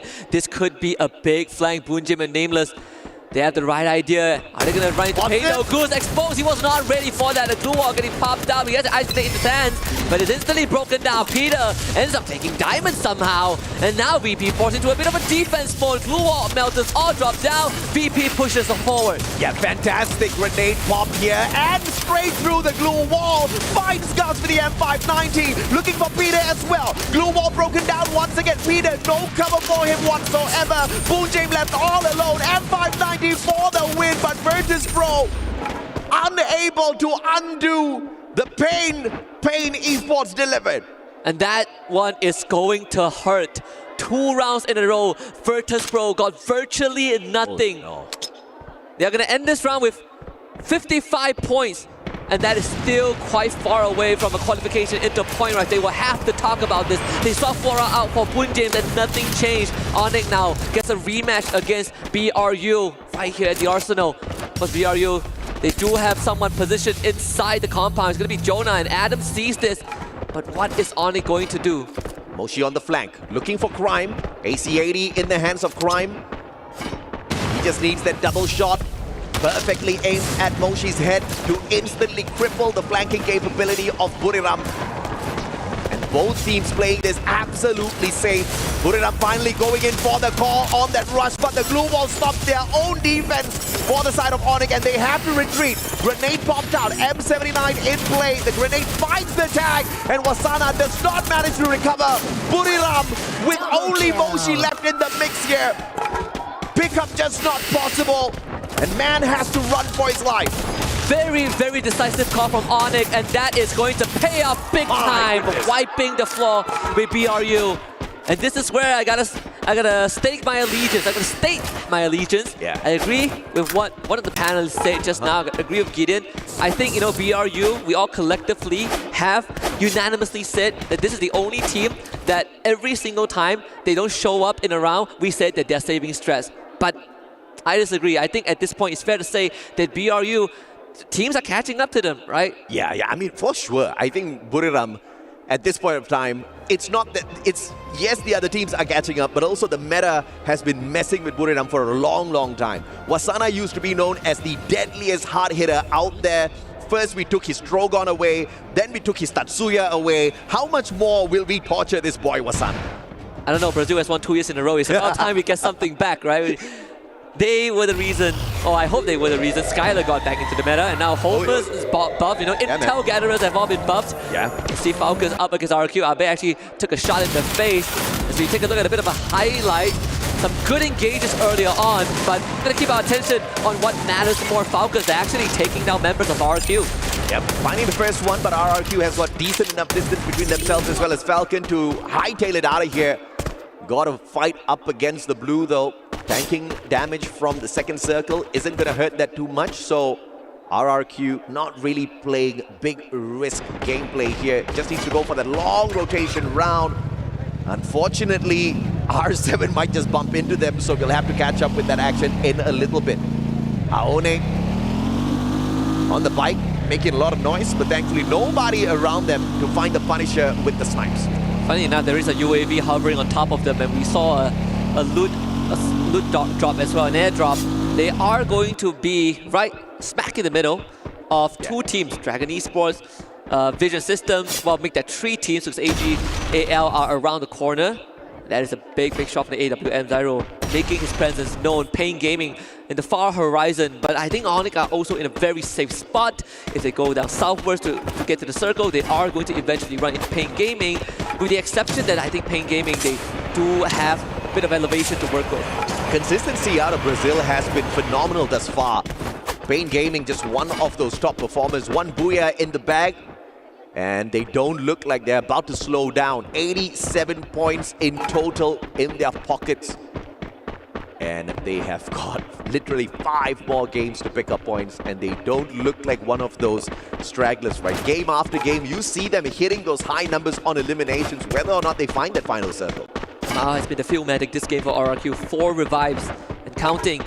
So RRQ, they, even though have the full squad still in the game, they have been getting picked off left, right, and center. So Pain Gaming makes that rotation. Onyx most likely will end up dodging them and having elevation once they get to where Pain Gaming are. There is a choice that Pain Gaming could make, right? Take the zip line down to the next location, close to a vending machine, but far away enough from the rest of the teams. This next circle is going to be crucial. Teams all spread out on the map. It's been moving west side thus far, and usually the game does throw us off a tad bit, but a high potential of moving just towards the outskirts of Brasilia here. Pain Gaming has to deal with Onyx, whether they like it or not. And just on the outskirts of Brasilia, the circle finds AGAL as well as Dragon. Vision System in there as well, but I don't know what kind of miracle they can pull off here. They just don't have enough points in the bag. They could play spoilers, right? Like what Alpha 34 did yesterday. The early encounter between RRQ and Lost, where we saw on the feed itself, Lost getting 2 pickoffs in a row. Haone dealing some critical damage to RRQ at this stage of the game. Again, they got the full revive, but at this point we are more than 10 minutes in. Falcons now arrive, and Kiba, he's not even ready for this. He realized that 3 people shot him back behind him. Quick backstab and a 3-point. Yeah, poor boy just got revived, had the P90 in hand, just 2 glue walls, refused to use it, could have used it, but now Red Hawks. Bangladesh, can you go up against one of the most lethal Brazilian squads out there? Glue wall melters all laid out, but Flicker, the flank just not working. Riptide Rhythm breaks down absolutely nothing as lost. Pulls the long flank around the right-hand side, down towards the lower ground. Red Hawks pulling a very quick trick here as they fake a lower ground rotation, but they stay up towards the top. Lost not falling for that. Jig is up though. Haone sees Flicker. He knows what Flicker wants to do. So starts it up with Glue Wall Melter. Take out that cover to force Flicker deeper into the battle. They want Red Hawks to fight honest, not dirty from long range. And that's where Lost thrives the most. Rigby, Raja mentioned multiple times, top 3 rusher of Brazil. If they can funnel Red Hawks into the gun barrels of Rigby, it's going to be beneficial for Lost. Nando 9 got a top ground cover. Lost in an advantageous spot. Yeah, Kutush. Fingers crossed he's got that Supermed in his hands. Nando 9 taken out of the equation. Great play by Blade. But now here comes the reversal as well as Hanaram finds Kutush. Blade down on the ground as well. Revenge is sweet and pretty instant. And Red Hawks will falter in the hands of Lost. Lost came in prepared. That was exactly what they wanted to achieve. In the meantime, even off screens, we see Duels just got knocked by Vision System. Lost did have to pay a bit of price for that. One member being eliminated out of the equation, but small price to pay. Peter getting literally ran down and charged right through. On fire now, tries to redeem it. Joker actually getting tagged from behind. Limit finding Della as movie star R7 takes the wrap for Falcons. Yeah, without Della, question is how can they play this game of survival? Games kick back in a way. The squad player down, and Hax has no choice, and a double snipe by Limit will put them in the bag. On fire with the support gameplay as well. AGAL making their approach here, And Falcons need to play this careful. Do they play the circle or do they go hunting for the players of AGL? Either way, RRQ lies awaiting them inside the next circle. And Falcons with that wipeout freeze up their rotational path. And now they're gonna kind of fast track that. Instantly punish. Andrex is the one that spoils the party.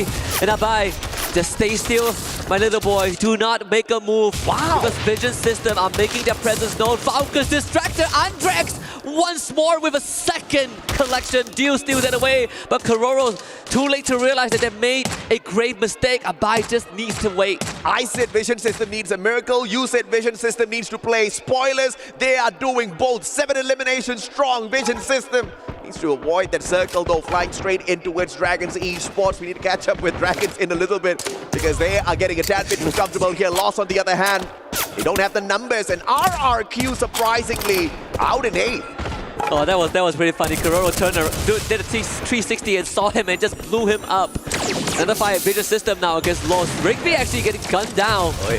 This is not panning out the way that Lost wants. The 10 elimination. The blue wall goes down. Vision System showing up late, but not too late. Lost is out. Oh, I don't know if it is not too late, but it looks like they are wrecking some of the opportunities for the big squads here. Dragons now looking for Vision System. And they had the vision to strike early, but the solid blue walls erected to trap them in the container. They back away. Vision System though, tossing in those grenades is going to be crucial at this point. Dragons will pull up their own blue wall to avoid the damage. This is going to be a heck of a confrontation. I don't think we've seen these two teams duke it out 4v4 until this point. Now obviously Vision System have more eliminations, and for Dragons, they need to start catching up. A bit of chip damage being dealt down. Jota actually moving forward, trying to progress.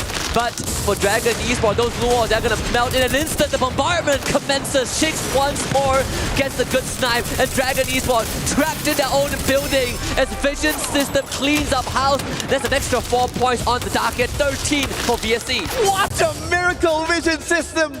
And now full recovery for them. Shakes has got the Superman on him. Backs away, but AGL knows exactly what's up. Tossing in all of those glue wall melters, making sure those defenses do not stand erected for long. And you, with the snipe from afar, he's not the guy who gets the connection. It is Tinoy, sidebar, the combo, absolutely deadly. And they want more. Flirting with the blue, and Shakes makes the wrong decision. But either way, there's no running. AGAL puts an end to it and pulls a booyah in the bag. And AGAL needed a win. Sooner or later, this was also a team that had gone through trials and tribulation on the international stage. A few years ago, Dio was at the height of his career, finishing, I believe, top 4 in FFWS 2022 in Bangkok, Thailand. And ever since then, he has not been able to return to that prime form, whether it's an individual struggle or a team synergy problem. AGAL right now is his best chance, and with this booyah, they are going to remind everyone that they have been contenders all along. Oh yeah, absolutely, man. I mean, what a great play from the teams that desperately needed the points, right? 3 out of 4 teams in that final circle are currently sitting in the bottom 6, and Vision System with a stand-up performance. Unbelievable stuff. We have never seen them in that mode. I guess desperation sometimes brings the best out of you. Not only that, when we finished match number 1, I believe the coach of Vision System, they gathered everyone around and gave them a pep talk. Maybe that was the boost that Vision System needed to get close to the top 3. A booyah would have been great, but this second place finish is good enough for now. Absolutely. We've got an interview on the stage for you guys as well. Aski and I will be right back with you. Wow, what amazing matches we have watched so far, and for sure, today is a day for us to never forget. The last day of the knockout stage. And of course, we have to take a word with the first booyah, the first team that got a booyah here today, which was RRQ from Indonesia. And I have here with me Abai. This guy here doesn't need an introduction because you all know him. Okay, so the first match was incredible for you guys. You got a booyah and you all wiped 2 big teams, Los and Buriram, who are also leading the standings, in the top of the standings. And I would like to know, how are you guys feeling right now? Oke, tentunya di sini kalian berhasil mendapatkan buyah di map pertama dan juga kalian berhasil nge-wipe 2 tim yang teratas di saat ini gitu. Dari Loops dan juga Buram. Bagaimana perasaan kalian saat ini? Senang. I'm just happy. You gotta say more about it, please. Nggak senang. Yeah, I think I'm just happy. I don't know how to express it better. Okay, that's fair enough. Okay, so I have already said today is the final day for knockout stage. What was the main strategy for the teams? What was your mindset going before start the day? What do you guys have? What talk do you guys have back home to start the day? Oke, tentunya di sini juga merupakan hari terakhir dari knockout stage. Kita pengen tahu gimana apa sih rencana atau strategi kalian di hari ini dan juga apa sih yang kalian bicarakan tentunya sebelum bermain di hari ini. Dari poin kemarin kita ya saling menguatkan aja. Terus hari ini mungkin kita cari poin kill sebaik-baiknya sih. I think what we learned from yesterday is that we just need to communicate better and we just need to talk about what we want to do better. And for today, we just want to get as much kill as possible. That's probably really good. For us to finish the interview, I would like just have one more question. Is there any specific team that you would not like to advance for the next stage, for the grand finals? Apakah ada tim yang kalian nggak pengen untuk bisa lanjut ke babak selanjutnya? Fluxo. Okay, well said. We have heard enough from Abai. Thanks so much for the interview. We wish you all the best of luck for the next matches. And we will see if you guys can make to the finals. And that's all. Right now, we are going to go for a quick break, but don't wait up because we are going to have way more action right here in Esports World Cup with Free Fire.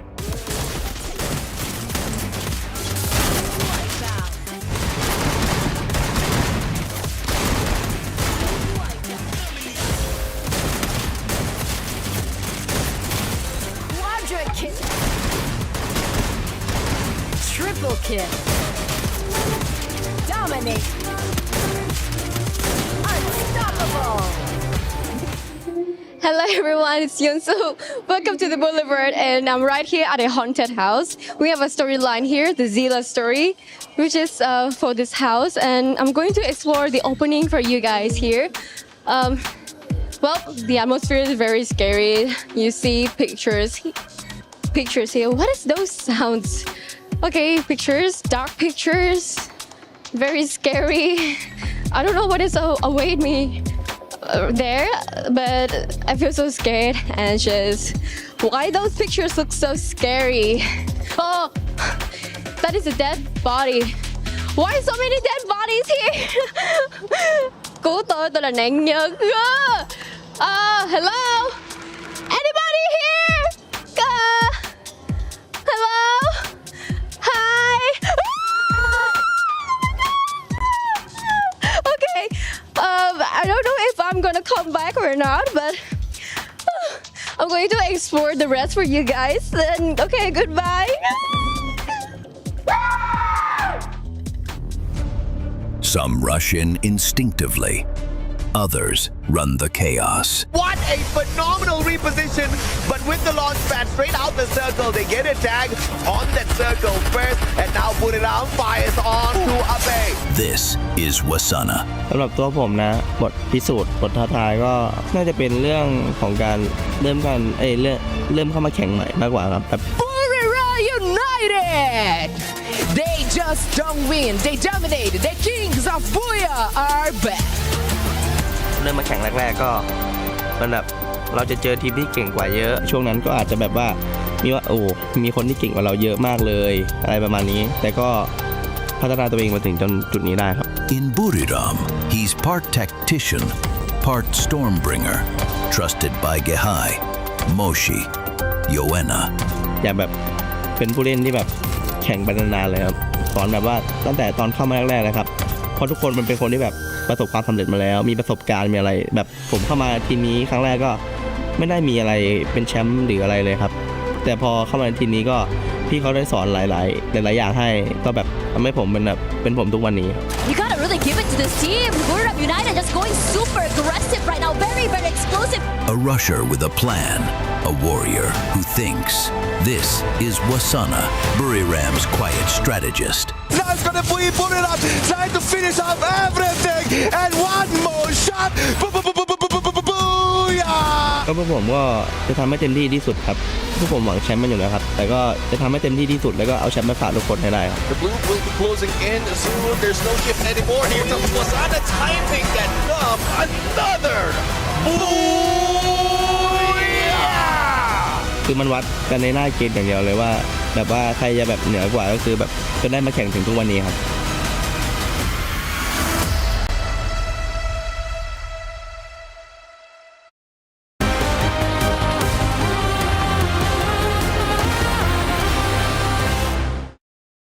ปาเขียวให้กูไม่มีระเบิดนะวิ่งไปชิดดิโหลชิดดิกูหน่อยเขียวอยู่ไอ้ปลาระเบิดอยู่มากูไปชิด100ไปโดนระเบิด100ชิดไปเล่นกับกูหน่อยมาไว้หน้าผมพี่ฟ้า100ชิด100ดาวชิดเลยดาวเอ้ยกูหน่อยกูหน่อยว่ากูหน่อยพี่ฟ้าตามกูมาพี่ฟ้าพี่ฟ้าอยู่พันยากูยิงฟรีนะดาวตัวเดียวแชมป์ไม่ใช่70ตายมาเลยเฮียแต่ว่าพี่ฟ้าทีเดียวเฮียคิวดาเมจ1,400ตัวคิว AGAL lock in our second booyah of the day, and things are really starting to heat up because the bottom of the bracket are hungry. We have gotten booyahs from teams that are currently sitting outside of that threshold of top 12, and they know they need those points. So all of a sudden, we're getting a very interesting match day where it's not a battle between the Titans at the top, it's a battle of all of the Davids at the bottom.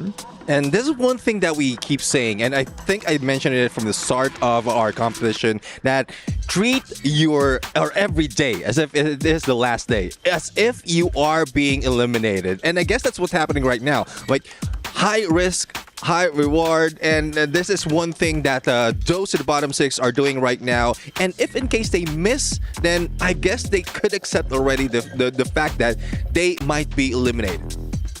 Well, we also can still keep looking at Falcons, like doing great eliminations. But something that I want to add is that Bermuda, it's not really doing that good. I think they are not kind of prepared about like early fights, you know. They know how to do rotations and this type of things, but I feel that they weren't prepared at all to meet Onyx at that point. Yeah, I mean, we really haven't seen Buram, aside from that first booyah that they got yesterday, they haven't really been a major player in the competition. But again, I mean, we spoke about this, right? It almost feels like Buram, they're just slowly trying to peel off that target from their back. They're saying, okay, this target belongs to someone else. We are not a threat to anybody. We are harmless. Please leave us alone when we get to the final stage. But Buram fans, I don't think I'd be concerned either because, I mean, Neptune, I mean, you have the numbers in front of you. Buram are kind of safe, right? I don't think they are at any risk of falling out of top 12. Yeah, they are safe and they have potential to be able to bring that number. So I think it's just a play not to be in a spotlight of like the players and the teams that will be going into Point Rush and Grand Finals. But I also want to put a spotlight in some of the teams like AGAL as well as Vision System. They were at the bottom of our leaderboard and they were at the top as well as the second place in that game. But we also see Dragon Esports survivability at its finest. This is one thing that we want to see from those of the underdogs, and I guess they're working in for the placements before they go for elimination because it was slow in terms of elimination, but they managed to survive a little bit longer. I'm so glad you brought up Dragons because they have actually been quite consistent today. Although we've only played 2 games, they were the third last team to be eliminated in our first 2 games. So Dragons, I mean, it seems if they keep this up, they have a very good chance of making it to the next stage. But I do want to sort of make a bit of a statement, right? The fact that all the points now are going to the team towards the bottom of the bracket, this actually destabilizes the bottom section of the top 12 because the points are not going to the top because the teams that are in top 12, let's say 12 until 9, you want the points to go to the very top because that means the points are not going towards the bottom teams, but that is not happening. It's the opposite. All the bottom teams are getting it. So now all of a sudden, teams at the bottom are getting scared. So what do you end up doing here as a team that is potentially going to get knocked out of that top 12. Do you now suddenly have to be the ones to make the proactive plays because you can't afford to play passive anymore? Well, it depends on your play style, but most of the teams, they just have to lay low, go for survivability first. They go for the placement first, and then along the way, if they can get elimination, then that's where they stack up the numbers. Because if you risk so much in terms of fighting against a team, getting a lot of elimination, we've seen that a lot happening, and it is just like disappointing if in case you lose a fight. It would be. Now, here are the overall rankings, ladies and gentlemen, the updated overall rankings. So we're still quite early in the day. Now, of course, we are still seeing a lot of teams from Group B very high up on that leaderboard. But as we continue to play and more points are distributed between Groups A and C, we will start to see a more finalized list of our top 12. Now, Neptune, I know you're the man of numbers. I love to ask you this kind of stuff, okay? Who is looking safe here? We said yesterday that there was a safe threshold, which was, I think, 130 points, wasn't it? So just looking at the leaderboard now, who do you feel is looking pretty safe? Like, where do you think is the safe cross line? So I guess at this point, for the moment, it is Pain Gaming spot, because currently, like, they are 100 points already, and I don't think they will be short of 30 by the remaining 4 matches. So there's still a lot more that they can do. So hopefully they will be able to chase that number. All right, we are getting ready for our next matchup, folks. But before that, though, we do have our SMB head-to-head with Gideon. Let's head on over to the main stage. What's up, Gideon? Hello everyone and welcome to the SNB head-to-head here at the Free Fire EWC World Cup Arena. And this is exciting because with us right now, we have the Falcons fans loud and proud over on that side. We have the teams rallying for each other, but we have to do our jobs. Right now, I am glazing DRG. They're doing incredible. It is halfway or almost halfway through day number 1 right now. And they are just ruining so many hopes and dreams of so many big teams. I mean, you say ruining the hopes and dreams if we're talking about a team who came all the way to Riyadh. Can we give it up for some of the Red Hawk fans? Give it up for them. They flew all the way in to show some support wherever you're from. If you're from Bangladesh, give them your energy today because this is the most important round. They're going to be looking to get as many points as possible, and based on what we've seen, slow start, but they can do even better. And with these fans in the arena, they can only do the best. Let's throw it off to our casters. It's map number 3. We're going to catch you right after this. Map numero 3.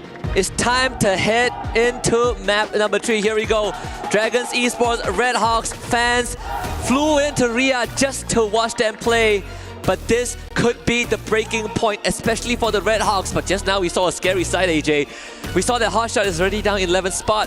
Dragon Esports, they have a hell of a good chance of making it if their run continues in this manner. I honestly thought you were going to say Tash Bunny, but okay.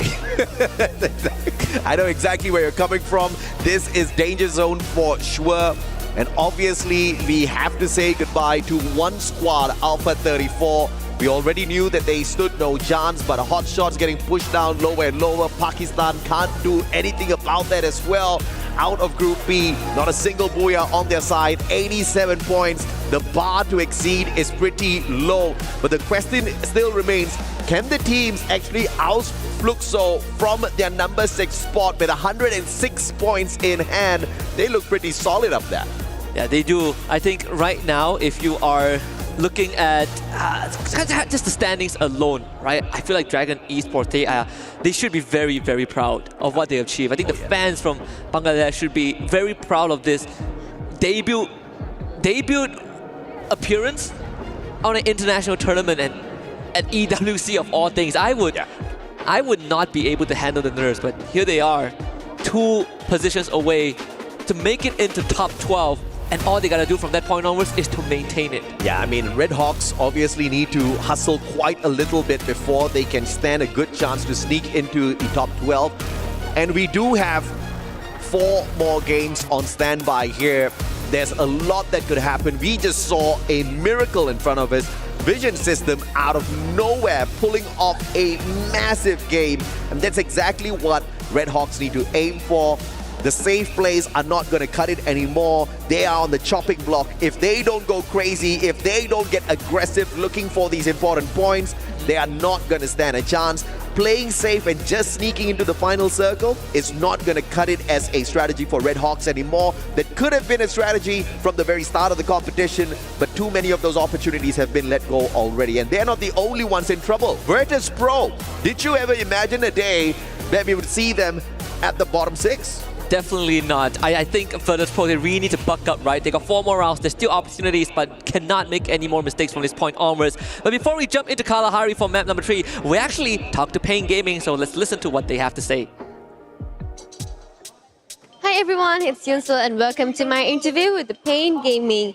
So into our first questions, how do you guys feel after taking a rest from the game and today coming with the Group A and Group C with very top performance teams? Then how do you feel right now?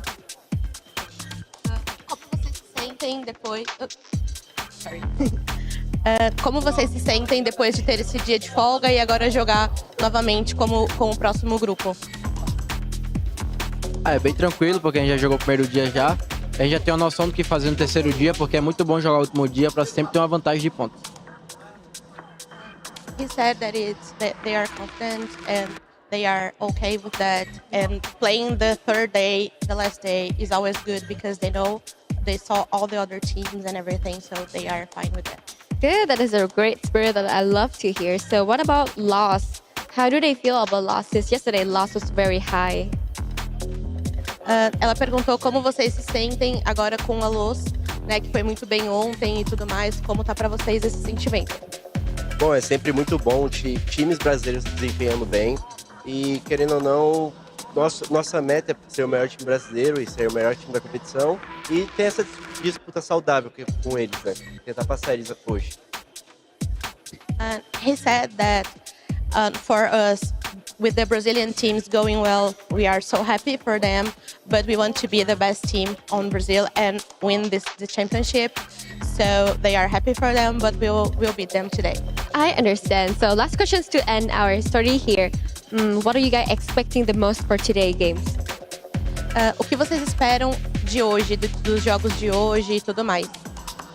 A gente espera um jogo mais agressivo, um jogo também que a gente tá visando tirar algumas equipes para a final. E é isso. É um jogo mais agressivo que a gente precisa buscar fazer pelo menos aqueles 30 pontos. Tá um jogo mais calmo para nossa equipe e algumas equipes precisam pontuar, principalmente a equipe da Ásia. Our coach says that we need to be more aggressive today, and we need to make at least 30 points. So we are looking for this aggressive game today, and we know that some teams need to make some points too, and we are here to beat them. All right, I think it's enough for today. And of course, today's game is going to be the last day of a knockout stage, so everything is going to be very intense because we only have 12 slots to go into the finals. Let's keep support for our team. Of course, support the best Brazilian fans, support for your favorite team. Here I have with Pain Gaming. Good luck to you guys all today. Fighting! Pain Gaming ready to deliver the worst to their opponents to keep their spot here in the top 12. At this point of time, they've got 101 points in the bag. That should be good enough, but I'm very sure they want a few more, Husky. Yeah, I like how the coach was managing expectations. I want them to get 30 points. Yeah, come on, you can get 30 points in one game. And fun fact, Pain Gaming actually in the community tournaments, right after the FFWS Brazil in the earlier season, they actually took out teams like Los and Fluxo. Oh yeah. So there is a storyline right now that we are getting closer to its conclusion, where there's a universe. We make it to Point Rush. If Fluxo doesn't make it, it means that the other two teams that have bested them and put them second will be there. Pain and Loss. Can you believe it? I most definitely can believe it. Anything is possible here on the world stage. Anything is possible at the Esports World Cup. And here you go. The teams in danger, 6 of them. Red Hawks, one of them. They need a miracle for sure. Vision System just showed us what sort of a miracle they are capable of. And obviously, we want to see a little bit more from the Chilean squad. AGAL, though, at Foundation. And very early gunshots here. Not so sure exactly who's aiming for their heads, but they should be pretty safe. I believe we saw a player from the side of RRQ quickly sneak away from Foundation. Very sneaky from RRQ, trying to take over 2 compounds at the same time. Yeah, it was Abai. He fired a couple of shots and he's like, okay, I'm going to go back to where my team likes the most, which is Refinery, and that has always been the headquarters of RRQ. Goes actually out in the open, finds an airdrop. Bit of a lady luck to say, fortune smiles upon the bold. Pain Gaming so far have really been tearing it up. Well, this next circle should give us a rough idea as to how the movements of the squads will go. Circle 1 still pretty balanced in the middle. Just moving down south side a tad bit more. Redhawks. The read is pretty accurate from a lot of these squads, but Redhawks getting into a little bit of a tussle here. A command post, not the best of things to happen to the squad that needs a miracle in terms of points. And Nejad could not get away. Climb, dropping down like the god of death with the M590 delivers exactly that. I felt like Redhawks made the wrong read. Because command post is an Onyx place to be at. They made the rotation straight in. And now Onyx are going to chase down as much Red Hawk members as they can. Kutush will be the first point of contact. Ducks away to the sub. There is a chance for them to lead Onyx into Pain Gaming, but if you are Red Hawks, you cannot be in a position where you are just running for your lives. In this case, they don't really have a choice. Kutush puts up the glue wall, but it's only a matter of time before Noki blasts through that, and Kutush will just have to fight for his life. Doesn't have the health bar to do so. 3 points for Onyx. I had the right gun, just did not have the right timing there. That plasma gun had enough bullets in the mag to continue spraying on for days. It just didn't help the fact that the assault rifles are now doing more damage to those glue walls. Glue wall melters are very useful, but the assault rifles will bring them down in no time as well. Zyro actually making a rotation down to the southeastern side and run straight into BRU. So that's going to be some information given over to the team. Instant revive for Onyx. Nothing much was lost in the process. Zyro opts to drop back to command post, even using the binoculars. As we turn our attention to Mammoth, that's where Red Hawks escape to. They will be near Pain Gaming as Movistar R7 takes on Falcons. Great recovery here for Red Hawks. The double revival will still keep them in play. R7, no Riptide Rhythm's gonna block him. The chrono popped instantaneously. Doesn't take any damage whatsoever. On fire. Backs away to the rest of his team members as Della is found. Peter with the aggression on fire though. Misses by a single second. Circles around, finds another window, calls for backup in Kororo as well. Electrotherapy on play, but it's not enough. On fire though, keep the squad in play. On the drop of the M590. And the pickup is not too troublesome at all. Falcons making quick work of Movistar. Yeah, Games King try, he really did. Joker was able to run away to confinement. There is a vending machine there.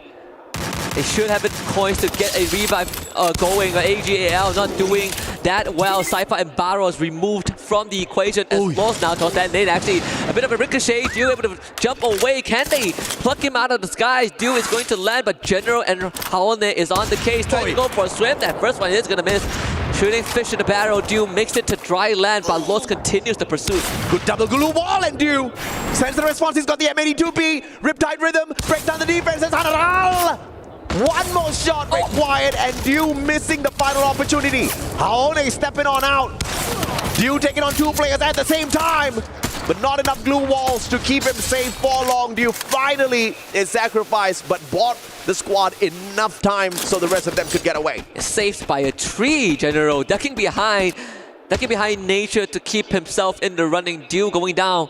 Puts AGAL at once more another precarious position. Sure, the revives come true, but they've lost big weaponry.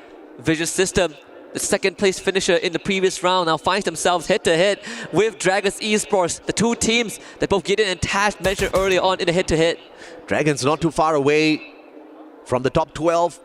But once again, the teams that they're going up against here in the bottom 6 are mostly from Groups A and C who are in play today. Alpha 34, the one squad that can't do much about their position. Hot shots as well. So 2 spots guaranteed. In order to make more, they need to push Fluxo out of the leaderboard here as well, and that is most definitely going to take a massive amount of points. Vision system, I wonder if this miracle play can continue for them though. It's looking more and more possible for sure. Yeah. But the consequences of that would be pushing up Fluxo means that Hotshot is guaranteed to not qualify. Oh yeah. Because they are the next on the list, they're next on the chopping block. I think it's pretty much guaranteed already. Hotshots are not going to be making a 2-point rush. They're just way too close to the bottom of the leaderboard, and the rest of the teams don't really need all that too much. For example, Dragons, they only need about 20 points to catch up. Yeah, 20 points. That's not a lot. I mean, Dragons in the previous game, massive stuff. Getting to that final circle, 6 eliminations, it's going to be more than good enough for them. They just need to do that, and they've got 4 chances to do so, right? So I'm hoping EMEA gets a shot here at Point Rush. Doesn't matter what they pull away from the Grand Finals. Seeing them there at Point Rush and Grand Finals itself is going to be absolutely fantastic. And it gives them a chance to win the whole thing with the Champion Rush format too. We've seen that happen firsthand with Onyx. Yeah. Not to take anything away from Onyx, they definitely are doing slightly better than they did in their first day of match. But I think it's also fair to say that if Dragons make it through, this is going to be the first time in a grand final setting we have someone from a less mentioned region. Yeah. That would be historical. Absolutely. I mean, they are pretty much the favorites at this point of time for many of them in Saudi Arabia. Can you imagine after this competition, Dragons Esports finds themselves a little bit of a bigger sponsor, maybe one that has got a hub here at the Boulevard itself. We've seen Twisted Minds pick up the roster of the current Virtus Pro last year, right? Not the greatest run, but it is a possibility. Falcons may be taken already by this squad that we see in front of us, but Twisted Mind still waiting for a team to be worthy so they can pick one up. But Kings King walking away. Movistar R7 in a lot of trouble. Limit. BSS in hand, got the rate of fire, and switches out to the M590 just to torture. And what a Riptide rhythm, courtesy of Limit, going 2 for 2 there.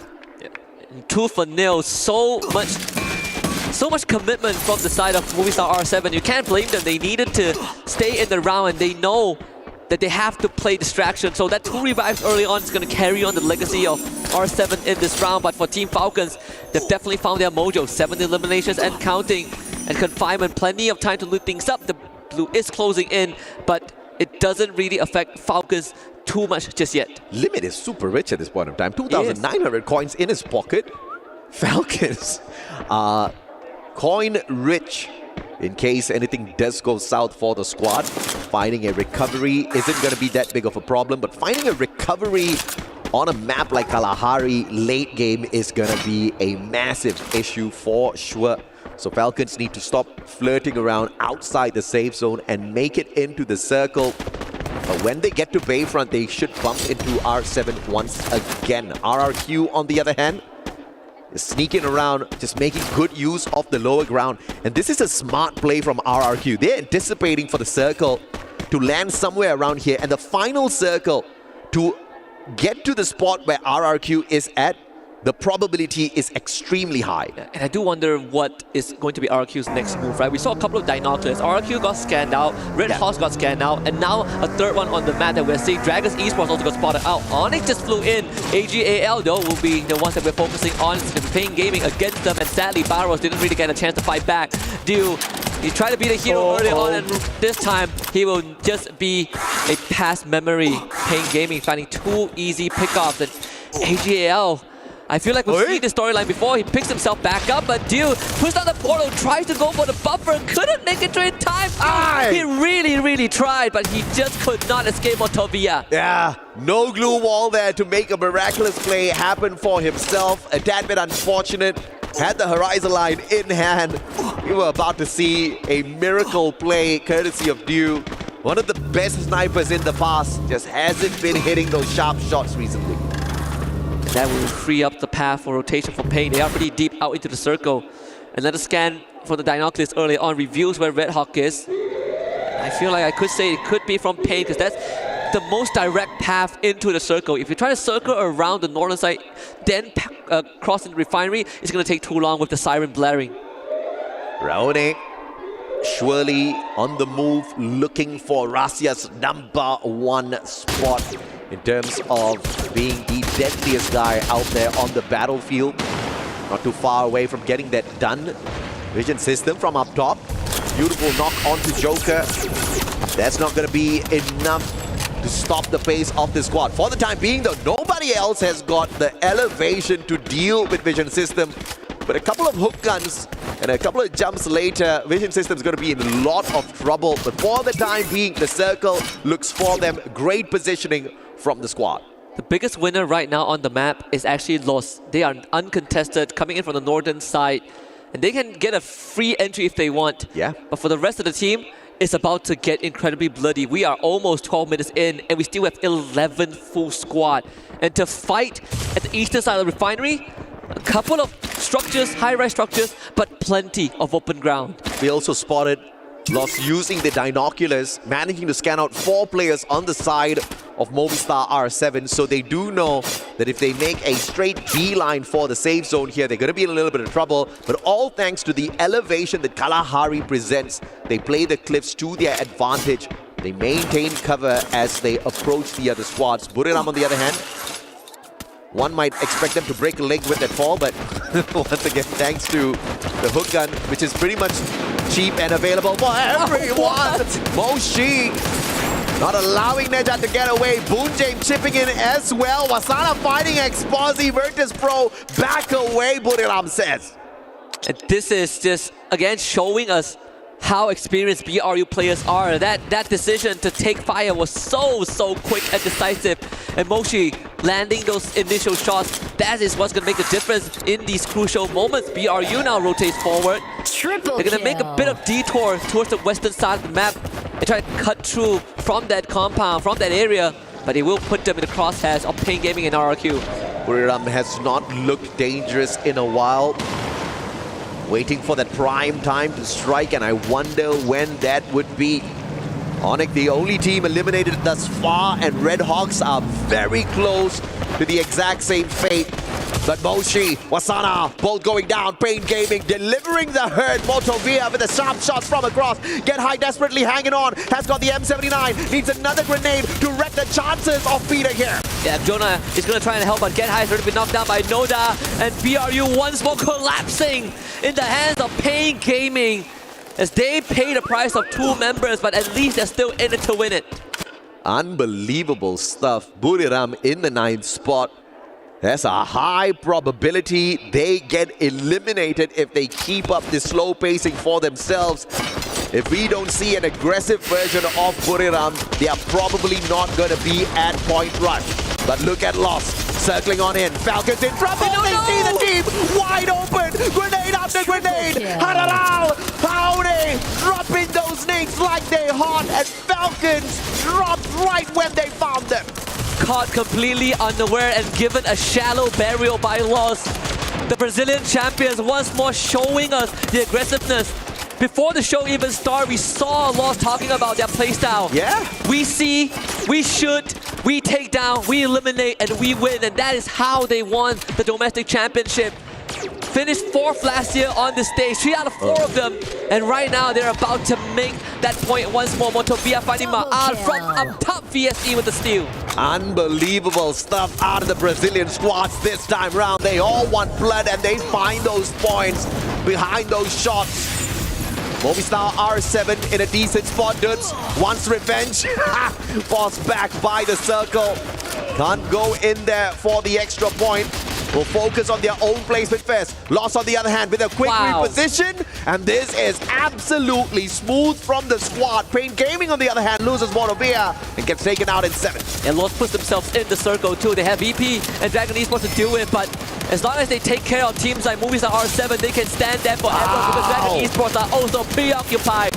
Like shooting free target. Welcome to the firing range of Dragon Esports. VSE and RQ having a tough time dealing with this team from the Middle East as Lost locks in their 15-point and counting.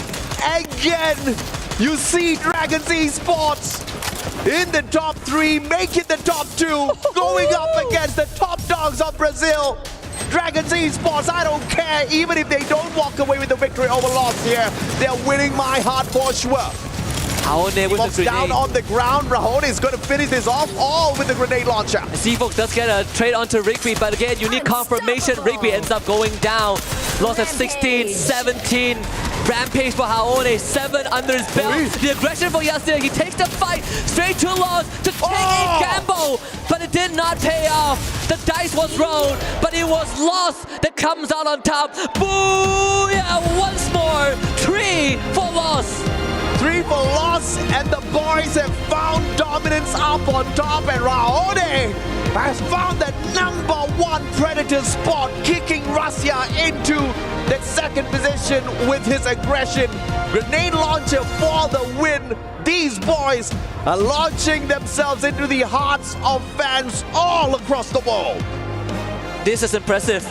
We know that loss is impressive, but the spotlight is slowly shifting over to Dragons Esports. I think if this run continues, if they do make it, I dare to say it right now, that they deserve a spot among the greats. Oh, hell yeah, they most definitely do.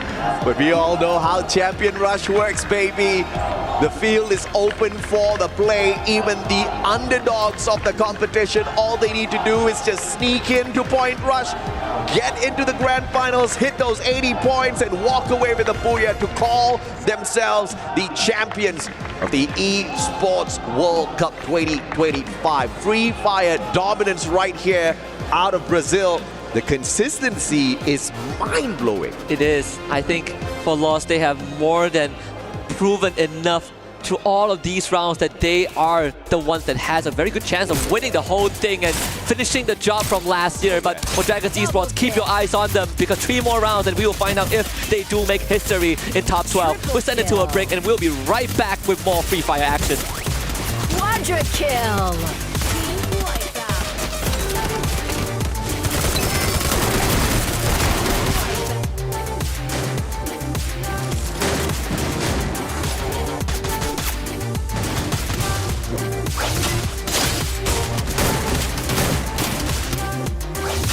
Double kill.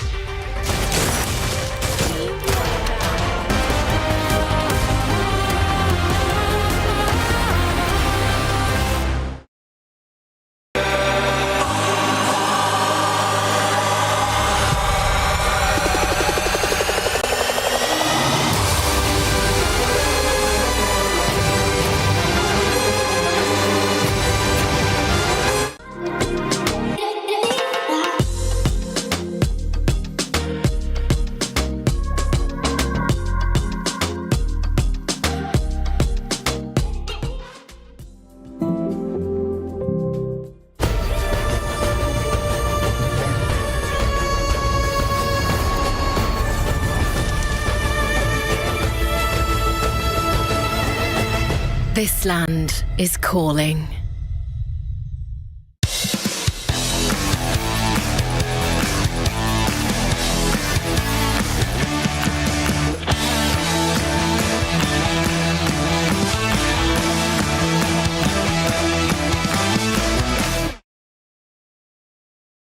ใครจะเป็นคนสั่งวันเนี้ย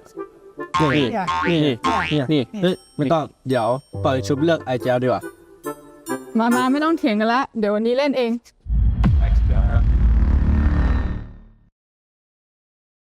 Angelo, não tá Angelo. Ruxa, gastei direita. Bomba lá, gastei direita. Vem comigo aqui. 61, caralho, 200. Chupetão no gás. Também dois. Boa, no meu pé, um. Fiz esse cara aí. Jogando aqui.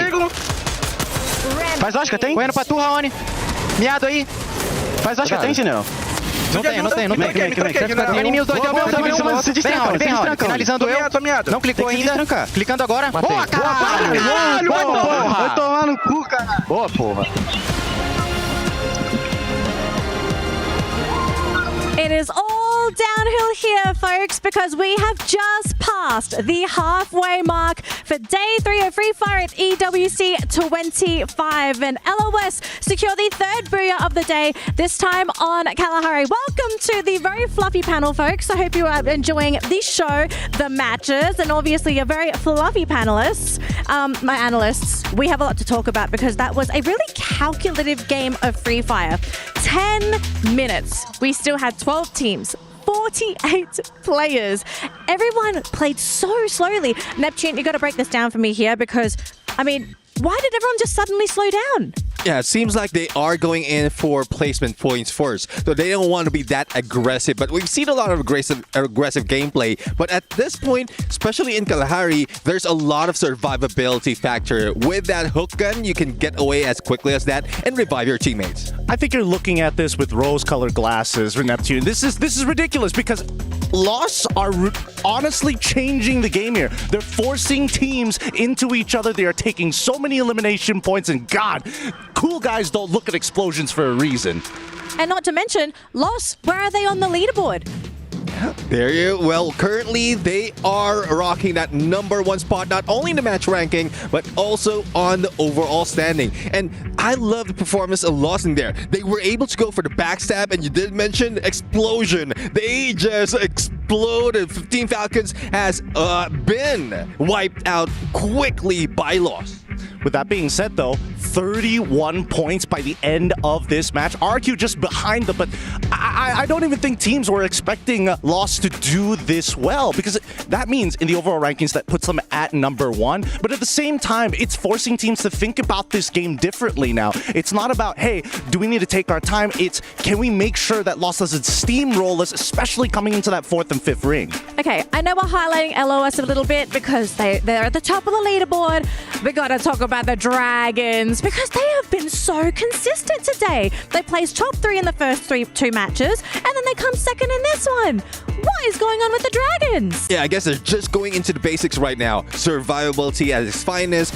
They're not thinking about elimination, that much of elimination. And they just want to be in the top 3, if not grab that booyah. Currently in the knockout stage, this is their 4th instance of being in the top 3. So I guess this is their road to be on the top 12 overall. And guess what?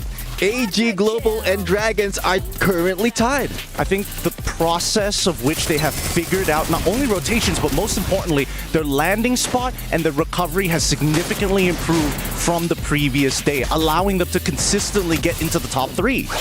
I'm just trying to think here, right?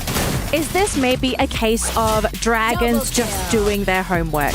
Because I feel like if you're going to play this consistency, you clearly have to have some level of knowledge over your opponents.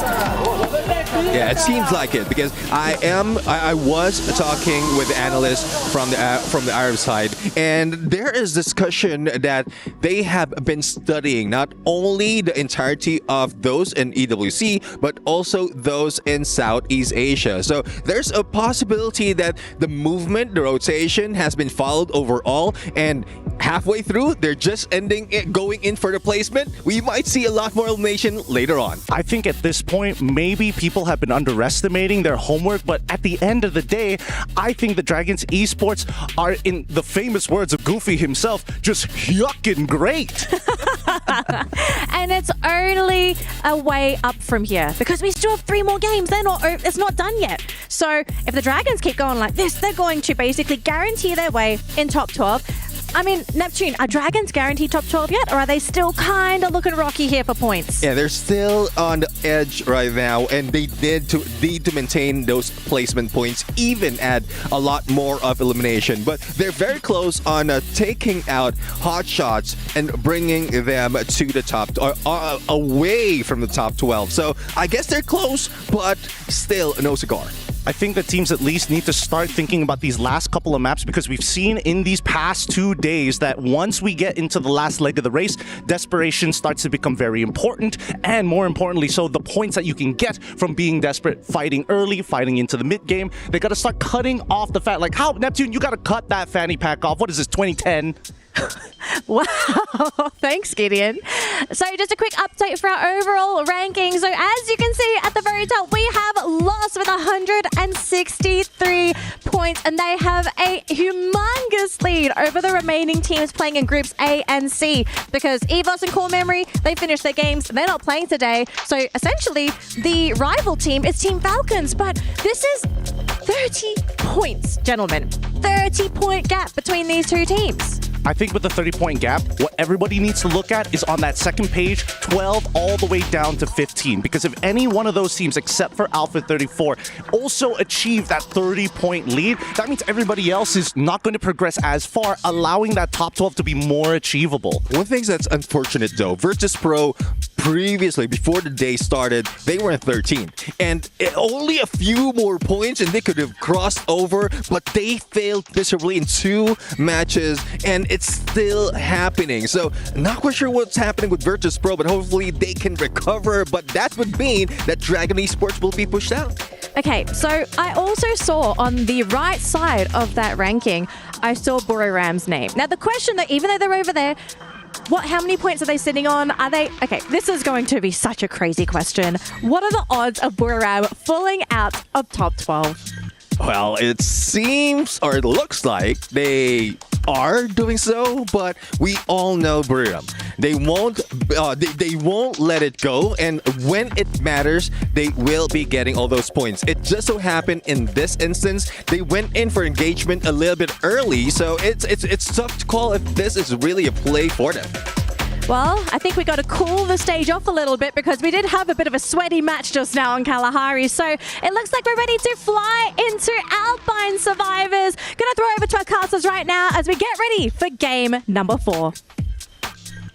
Thank you very much, panel and Danley. This is exciting because the top 12 places right now look so tight. Currently in 12th and 13th place, AGAL alongside DRG both at 79 points. It could be anyone's game, but to be even more secure, you want to try and overcome teams such as Hotshots right now. Yeah, Hotshot, they are slowly relegating themselves to be under the top 12 threshold. And for the teams that is within that threshold, they have to be careful because we are left with only 3 matches here for Group A and also C. This 12th team definitely need to pump up more in their game. So we're going to move into Alpine here for game number 4. After that booyah from Lost and aggressive gameplay here by the Brazilian team, I could believe that maybe Lost could again surprise us with an amazing game. Yeah, Lost look really good. 3 booyahs throughout the entirety of the days they've been playing here. They're aggressive, they are hot. Raoni is playing incredibly well. And there are so many situations where you thought they were at the back foot. They had lost 2 players already. Then what? They bring the players back in. The recovery is incredible on Bermuda this morning. Yeah, now we're looking at Alpine. We are looking at drop spots of the players, but it looks like we might have a scuffle here in Snowfall as R7 and Buram are dropping at the same place. Bounty has been placed on a Virtus Pro Diamond by, I believe it's by RRQ. So with that said, RRQ now sort of have information regarding the position of Virtus Pro. Meanwhile, we are now panning on towards Snowfall. As I said, it's Rainbow 7 and Buram. However, on the river mouth, Dragons and Red Hawks are at it right now. As heck right now as DRG. They're going aggressive. Kutush falls Blade as well. And Blade can't even be recovered anymore. For now, they have to find a way to get themselves back into this game. But DRG 3 already. And this is a great start for them. I glazed them on the stage earlier for a good reason. This is a team out of nowhere. Just gone completely nuclear and taking down so many big names. A short run here for Red Hawks. The last member was finally found. It was found by Motovia from Pain Gaming as Motovia is on that lighthouse tower, encompassing the whole area of River Mouth. Looking at Team Dragons right now, he's being so careful not to actually release any kind of shot, despite being in a position where it's hard for Dragon to execute here, even for Motovia to go down. So with that said, Motovia tried his best. Kylos goes down towards Rima. Rima now on the floor. Manages to collect another point here for Pain Gaming. Motovia doing a lot of work for Pain Gaming in the early stages of the match. They're looking to break some hearts and break some dreams because DRG, while they're hot, they are currently on the back foot in terms of bodies. So the best way is just go for, for cover. And the same thing could be said about Falcons because they are here to not to play. They're getting here for names and also kills. But Pain Gaming are rallying. They get the kills.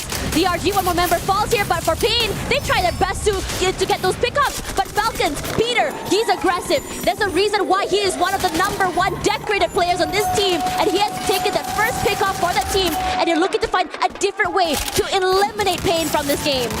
So Gus tried to fly himself away from Falcons, but apparently the Falcon managed to swoop him away in midair. So there is only Motovia left, and Motovia doing what towards Team Dragons?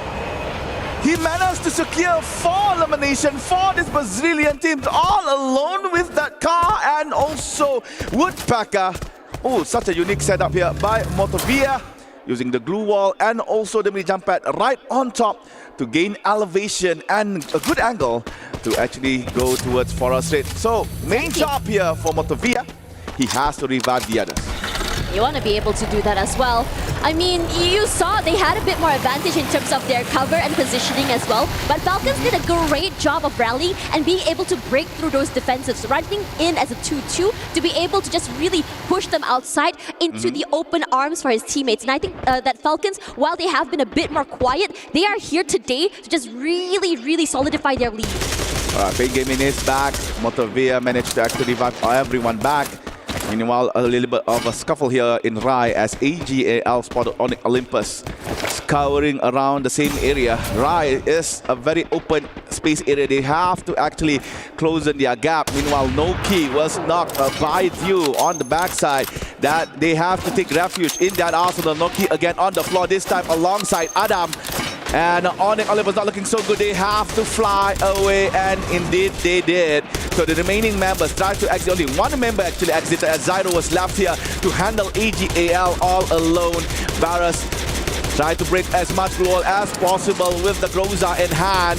And Zyro managed to find cover for the current time being. He had space, but sadly Dew found his back and Zyro goes down. It's just a terrible position to be in when you have no clue where the AGL members are. And the AGL realizing that they have to really struggle to earn their spot into that top 12 just really fuels them further. Now they have, all the, armory, they have the upgraded weapons, and I think this would really increase their firepower, give them an upper advantage to be able to get all those frags, to be able to solidify themselves into some points in terms of kills, in terms of positioning as well.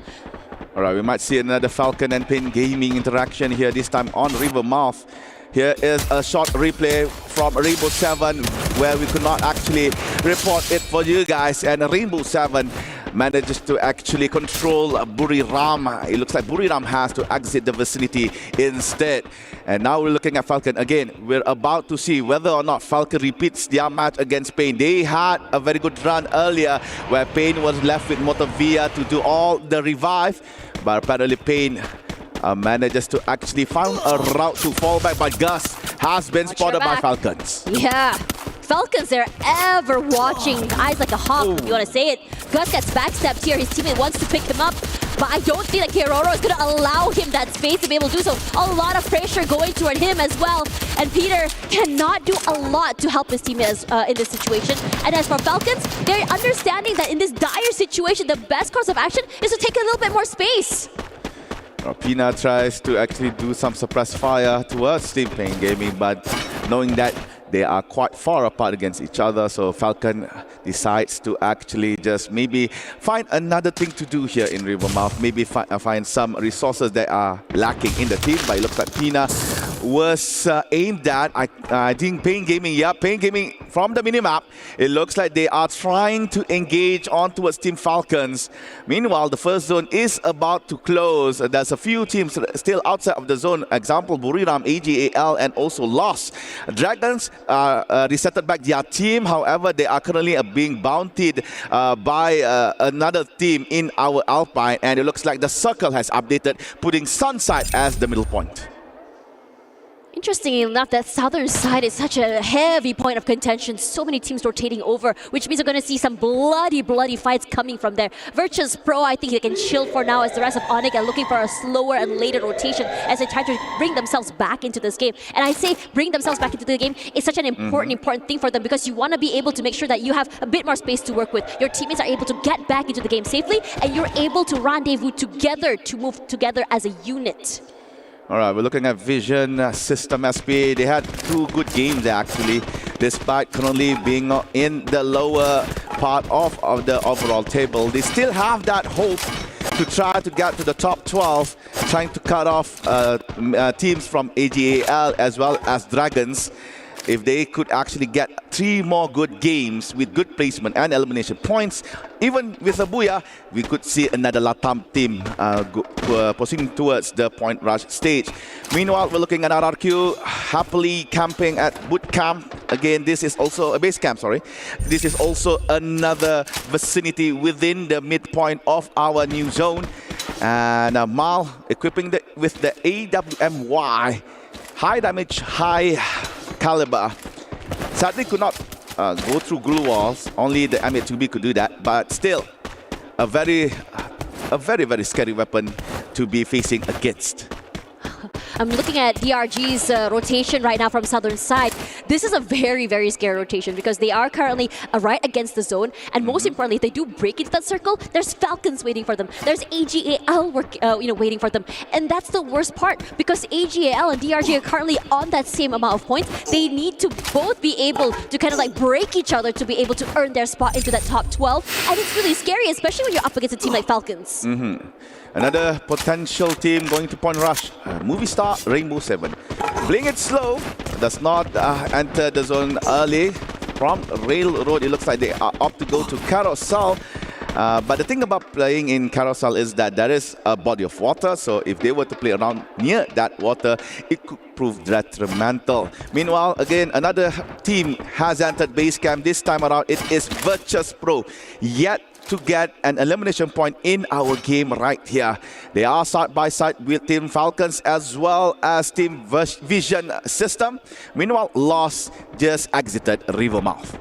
You know, I think the panel had that question just now. Will Buram United actually make it to that top 12? Can they actually, maintain that point to be able to secure themselves here? And, I think the panel had a good, indication of saying, yeah, it's Buram United. You don't really have to worry about them too much. They're explosive. They can start the day strong. They can still get enough, enough points to just maintain that top 12. And then suddenly in the point rush, in the champions rush, they hit the ground running. But in this situation where so many teams are this competitive, how long are you going to be just sitting on that back foot? Are you not going to try show a bit more of the competitiveness, or are you just going to just do the bare minimum here? I believe the bare minimum would be the least effort they could put for Buram United, because judging from the points that they have, they are at high percentage to proceed to the next stage.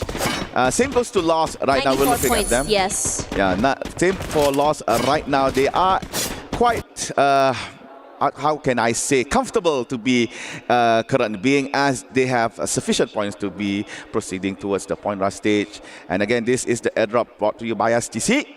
Okay, very nice. I'm not so sure what's inside, but I believe this is a golden airdrop, so maybe either a Groza or AWM inside. Now we're looking at the Vantage Bridge where Dragons reside. Awaiting them in front is AGAL, but they are going to use that mini jump pad to try to go to front.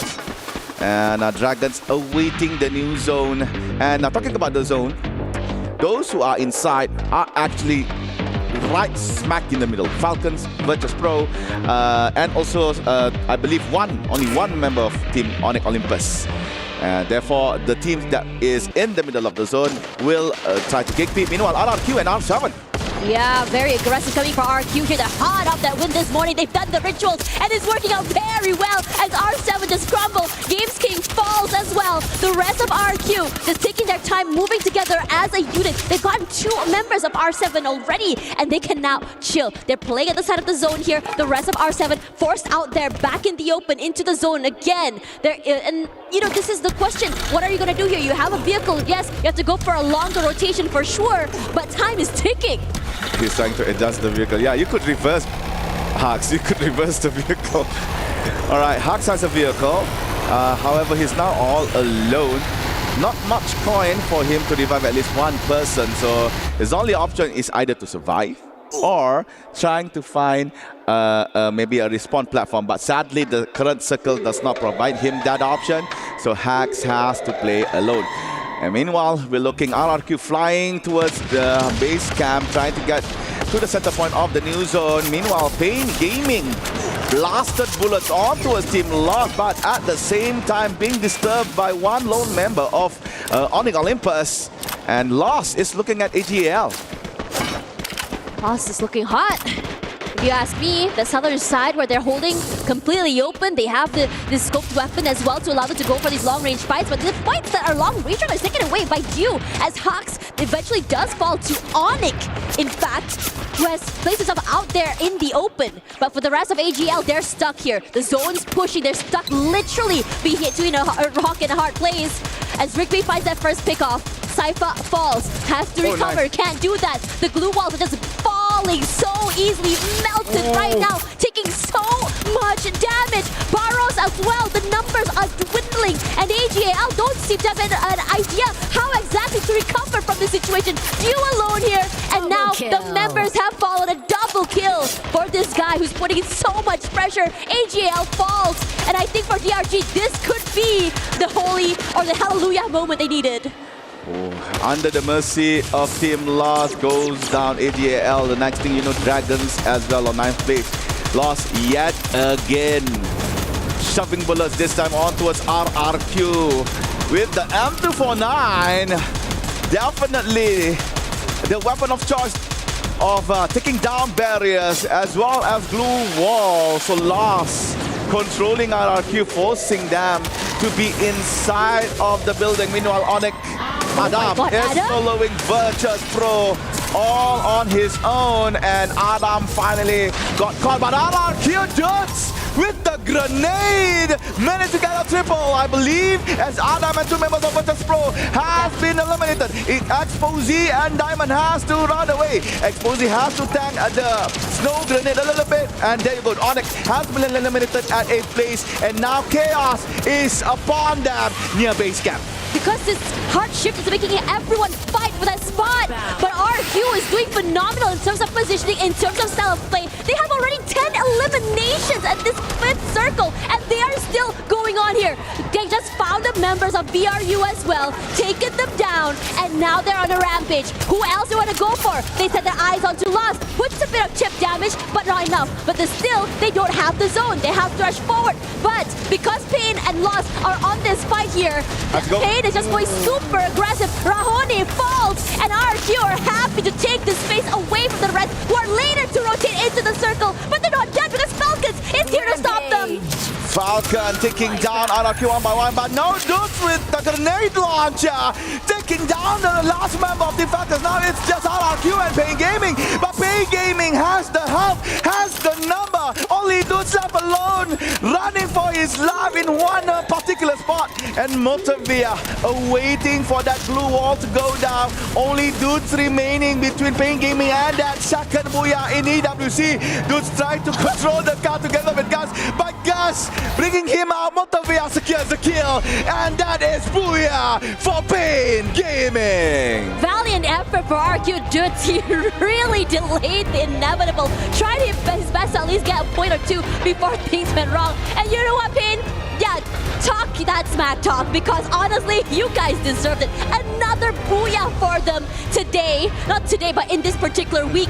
And it looks so good. They're very methodical in terms of their rotations. They're very quick on the ball when it comes to rotations as well. It looked as though RQ had the W, if you ask me. But Pain Gaming decided, no, I can change the chains of destiny. What a good run here for Pain Gaming on the last few moments of the game. You can see them taking down Lost and a saving grace, as well as Falcons fighting off against RRQ, where in that particular scowl it was RRQ that come on top. However, due to the fact that members of RRQ has been eliminated by Team Falcon, that gave room for Pain Gaming to do their booyah moment. Alright, ladies and gentlemen, right after this we are going to go to the stage with Carol for a very interesting interview.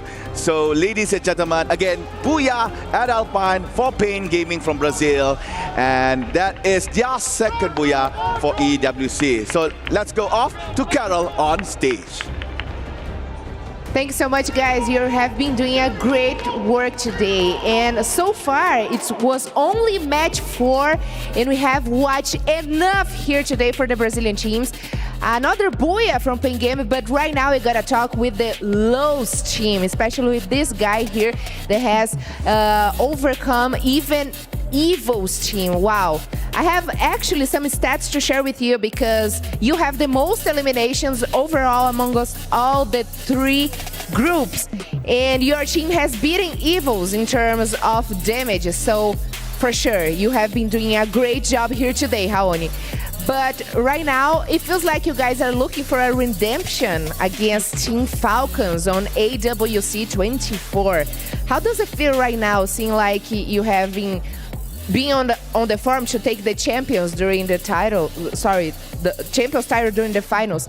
Raoni, já trouxe algumas informações aqui que vocês estão ultrapassando o time da Evils, principalmente nos danos, né? E você tem as maiores eliminações dos 3 grupos até agora, mas obviamente que não dá pra esquecer que no ano passado vocês ficaram no top 3, né? No antigo time da Netshoes Miners, e agora vocês estão voltando aí atrás dessa redenção, com certeza pra cima do time da Team Falcons. Quero saber como é que tá o sentimento agora, depois disso tudo que eu compartilhei com você, que eu imagino que é muita coisa. Ano passado nosso estilo de jogo era diferente, jogava mais pra safe e tal. E nosso time esse ano, 2025, tá bem mais forte. Começamos o ano mal, mas depois nós foi campeão brasileiro e conseguiu classificar pro Mundial.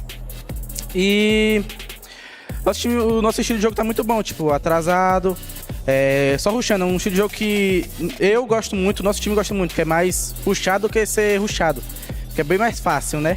Mas nós tá muito confiante e é isso. Okay, so basically it's a mix of feelings because last year we had a totally different game style going on. Actually, we also have a different roster. Only 3 players remain on the team. But right now we feel way more confident to be here. On the very beginning of the year, we still had a lot of mistakes to be fixed, but we overcome. We won Free Fire World Series Brazil, and we came here as a champion of Brazil, and we are here for sure, very confident to take the trophy. And right now, I want to know your expectations for the rest of the day, because you guys have done so much here. You got Buyas yesterday, you got another Buya today, and for sure, I would like to know if your main goal is to finish as the best team of the day. Com certeza vocês estão fazendo uma campanha incrível aqui no EWC. Essa só é a fase classificatória, o último dia da fase classificatória, e eu quero saber suas maiores expectativas e se também seu objetivo é terminar em primeiro lugar aqui, como não só no topo de tabela, mas melhor time do dia. Isso é um objetivo nosso, terminar como o primeiro time do dia e melhor da tabela também. E as expectativas estão melhor, manter sempre o pé no chão e sempre o mesmo estilo de jogo, com a confiança lá em cima, e é isso, e amassar. Tem algum recado pro Brasil? O recado pro Brasil é que nós vamos amassar, se Deus quiser, nós vamos ser campeão. Perfect. So he basically said the confidence of the team is just rising up.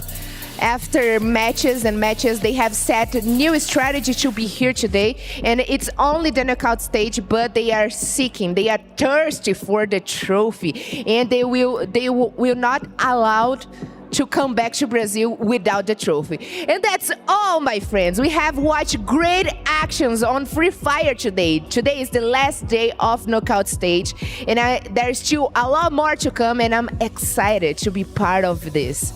All right, so let's go for a quick break, and we'll be right back here with more action for Free Fire at EAWC 2025.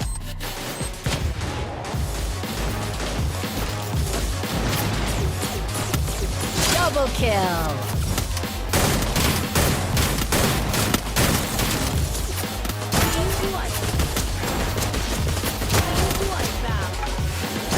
Rampage.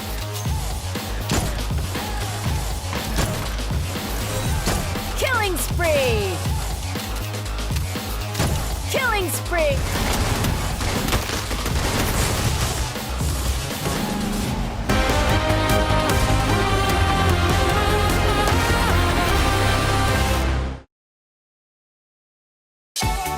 What is up, folks? Welcome to What's in the Bowl at Free Fire Esports World Cup 2025. I'm your host, Husky, and today I have 2 gentlemen with me on the couch from Virtus Pro. Welcome to the show. I want to quickly explain the rules, quick and simple. There are 2 bowls of this sort on the table, which the players will draw from. Plenty of notes inside. When they draw the notes, they will have to read it, hide it from their partners, and have them guess what it is. They could use audio cues, they could do actions, they could do anything they want. So, are we ready? Take your draw. Don't show him.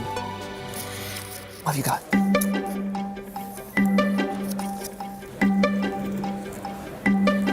ปืนไฮไลท์เก่าปืนสายไฮไลท์เก่าสองยาว M104 ใช่ปืนถ่ายไฮไลท์เมื่อก่อนเลยแมปใหญ่อะที่แมปใหญ่เล่นกันอะใช่แบน12ใช่ Yes, correct. It's the SPAS 12. Okay, good job. Number 1 point for you. Now it's your turn. ปืนสไนเปอร์ AWM ไม่ใช่บาเลตไม่ใช่คา98ถูกต้อง ที่กูถือทุกเกมเวลาเปิดคลังแจคลังที่กูถือทุกเกมเวลาเข้าไปในคลังไว้เป็นฮิว Killing pistol. Okay, so pew pew pew. วาดแป๊บแมปทะเลทรายปืนสลิง Congratulations, we have a tie, but we need a tiebreaker. Rock, paper, scissors. ต้องคือต้อง And we have a winner. Yay. Right, since this is called What's in the Bowl, I have one more thing in the bowl for you guys. You ready? Ready to know what it is? It is. Good luck, VP. Good luck for EWC. And that's all for What's in the Bowl. And I'll see you guys in the next one. Hi everyone, it's Yunsul and we are here at the Esports World Cup 2025 Boulevard. Very lively here. The gaming district, place for you to enjoy esports. But the most special thing about here is the food. Southern region dishes, all of the regional dishes, food. Who doesn't love food? Because I am. So I hope you guys will enjoy the moment on the camera. But if you can, please come here and share the fun with us right here at Esports World Cup 2025 Boulevard.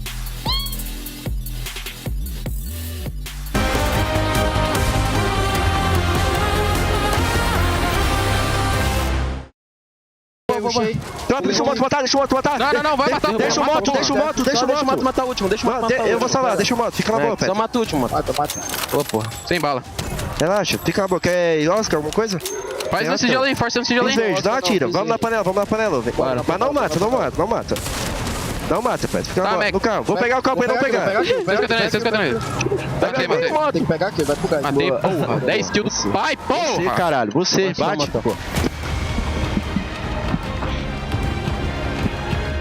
Pain Gaming show us pain by securing the 4th booyah today on Alpine. RRQ so close yet so far, and unfortunately no back-to-back booyahs for any of these teams as of yet, but we did have a off-camera discussion about this, Gideon. Pain Gaming needed that booyah and now they picked up the bunch of points. Is Pain safe? Are they feeling safe now? Or are they still on the verge of maybe having a bit of an instability moment? Well, I think, two things that are going really well for Pain Gaming as of right now. The second half of the maps is something that they've, shown us on day number 1 that, hey, we can actually get a good amount of elimination points on top of placement points no matter the map. So that consistency is always great. Second of all, the fact is they're breaking into top 12s pretty easily. I think they are relatively secure. I mean, Neptune, you can fact check me on this one because, again, this is based all off of gut feeling. Yeah, I mean, they have breached the 130 mark that we keep talking about. So, yeah, currently 5th. And then also that final 5v5 or 4v4, it also brought RRQ to top 6. They have breached it with 131 points. So, I guess for these two teams, despite of RRQ not getting that booyah, I think they're in a safe spot. So it seems like these teams, they are locking in their spots here for that championship weekend. But very quickly though, we do have our match ranking for the game that has just concluded. And RRQ, you know, even though they didn't get the booyah, they still topped the charts there with the most points thanks to those eliminations. But of course, eliminations, those are just as important as those booyah points. So RRQ, Pain Gaming, locking in their spots. Team Falcons, I mean, they're going to be happy with themselves as well, right? Just grabbing up some more points, climbing up higher and higher on that leaderboard. But to be fair, if you're up there, you kind of don't need the points. It's just kind of to say, well, I'm up here on that leaderboard. But we're not done. We are not done yet. We still have 2 more games to go, and we still have teams that are vying for those points to make it to top 12. So what are we looking at on that leaderboard? Where is the danger zone? Like, are we looking at maybe like 10th place until 14th, 9th until 11th? Like, where we kind of going here? Well, judging from the numbers, those that is very close at 100 spot, which is 106. That is where Fluxo is. So them together with Movistar R7 and Buram United is in that bubble. But unfortunate for Fluxo though, they have no say in it. They won't be playing for today, so Movistar R7 as well as Buram United will be able to move up. I mean, it's not within their control, but I'm looking at it, and honestly, it's getting pretty tight, right? If we're looking at specifically 12 on top of 13, AGAL, and as well as Dragon Esports, they are neck and neck. 2 points difference between those 2 teams, and they're trying to overtake Hotshot Esports at 87, which they should be able to do in the next 2 maps, but there's still the possibility of Virtus Pro, if they come up with huge numbers in these games, like let's say 30 points each on either map, I think they can just shoot right up in the standings and knock one of these teams out. And hopefully this is the time, because Virtus Pro, they failed in the first 2 maps. 3rd map still failing, so it's very difficult to say if they'll be able to bring it. And like it might be I would say, hanging in there on the top 12. Very close, I would say, based on calculation and performance. So hopefully they bring it on the remaining maps. All right, gentlemen, it looks like we're almost ready to jump into our 5th map of the day. But before that, though, it looks like our casters are on the main stage. What's happening, casters? 4 games done, 2 more to go. Husky, time is running out, buddy. It is running out, and you can hear the echoes, the cheers, the screams, the support, primarily from our returning champions, Team Falcons. Yeah. Falcons, let me hear your noise, Team Falcons! And it's not just about Falcons. We've got Indonesia in the house as well. Indonesia, make some noise! Great stuff so far. Love the energy, love the atmosphere. Atmosphere is electric, but not just Indonesia. Because supporters from the Middle East, Dragon Esports! Oh, here we go. Oh, the retaliation. That's a rivalry. So it looks like Falcons wants to make a little bit more noise. But if you heard from Gideon, we've got our Bangladeshi boys in the house as well. Red Hawks, make some noise, baby! Yes, that's what we like. But if there's one thing that everyone in the stadium can agree on, Free Fire fans, make some noise! And that's what it's all about. Ladies and gentlemen, boys and girls, we are going to be throwing it on over to our casters. 2 more games. Let's see who survives the knockout stage.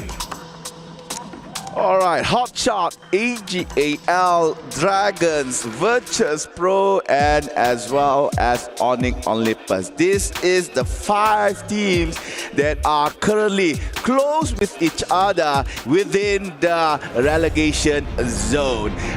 Sadly for Alpha 34, due to the fact that they have completed their games, they could not actually qualify to the point rush stage. So what's your take, Tashmani?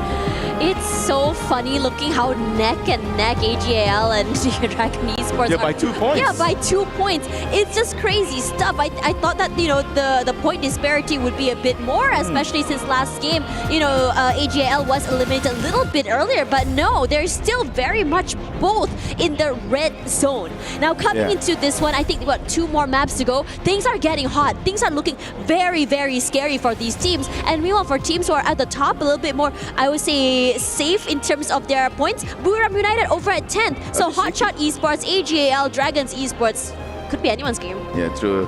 Buram, though, in 10th place is quite shaky here with only 13 points discrepancy between Hotshot. But Hotshot is not playing, so maybe the rivalry is between AGAL and Dragons. And right now we are in Nextterra. Whether or not these teams that we have mentioned could actually improve here, because anything can happen in the world of Free Fire. As you can see, Lost has managed to actually gain 2 elimination points. I believe they are fighting against Team Falcons right around Rustown.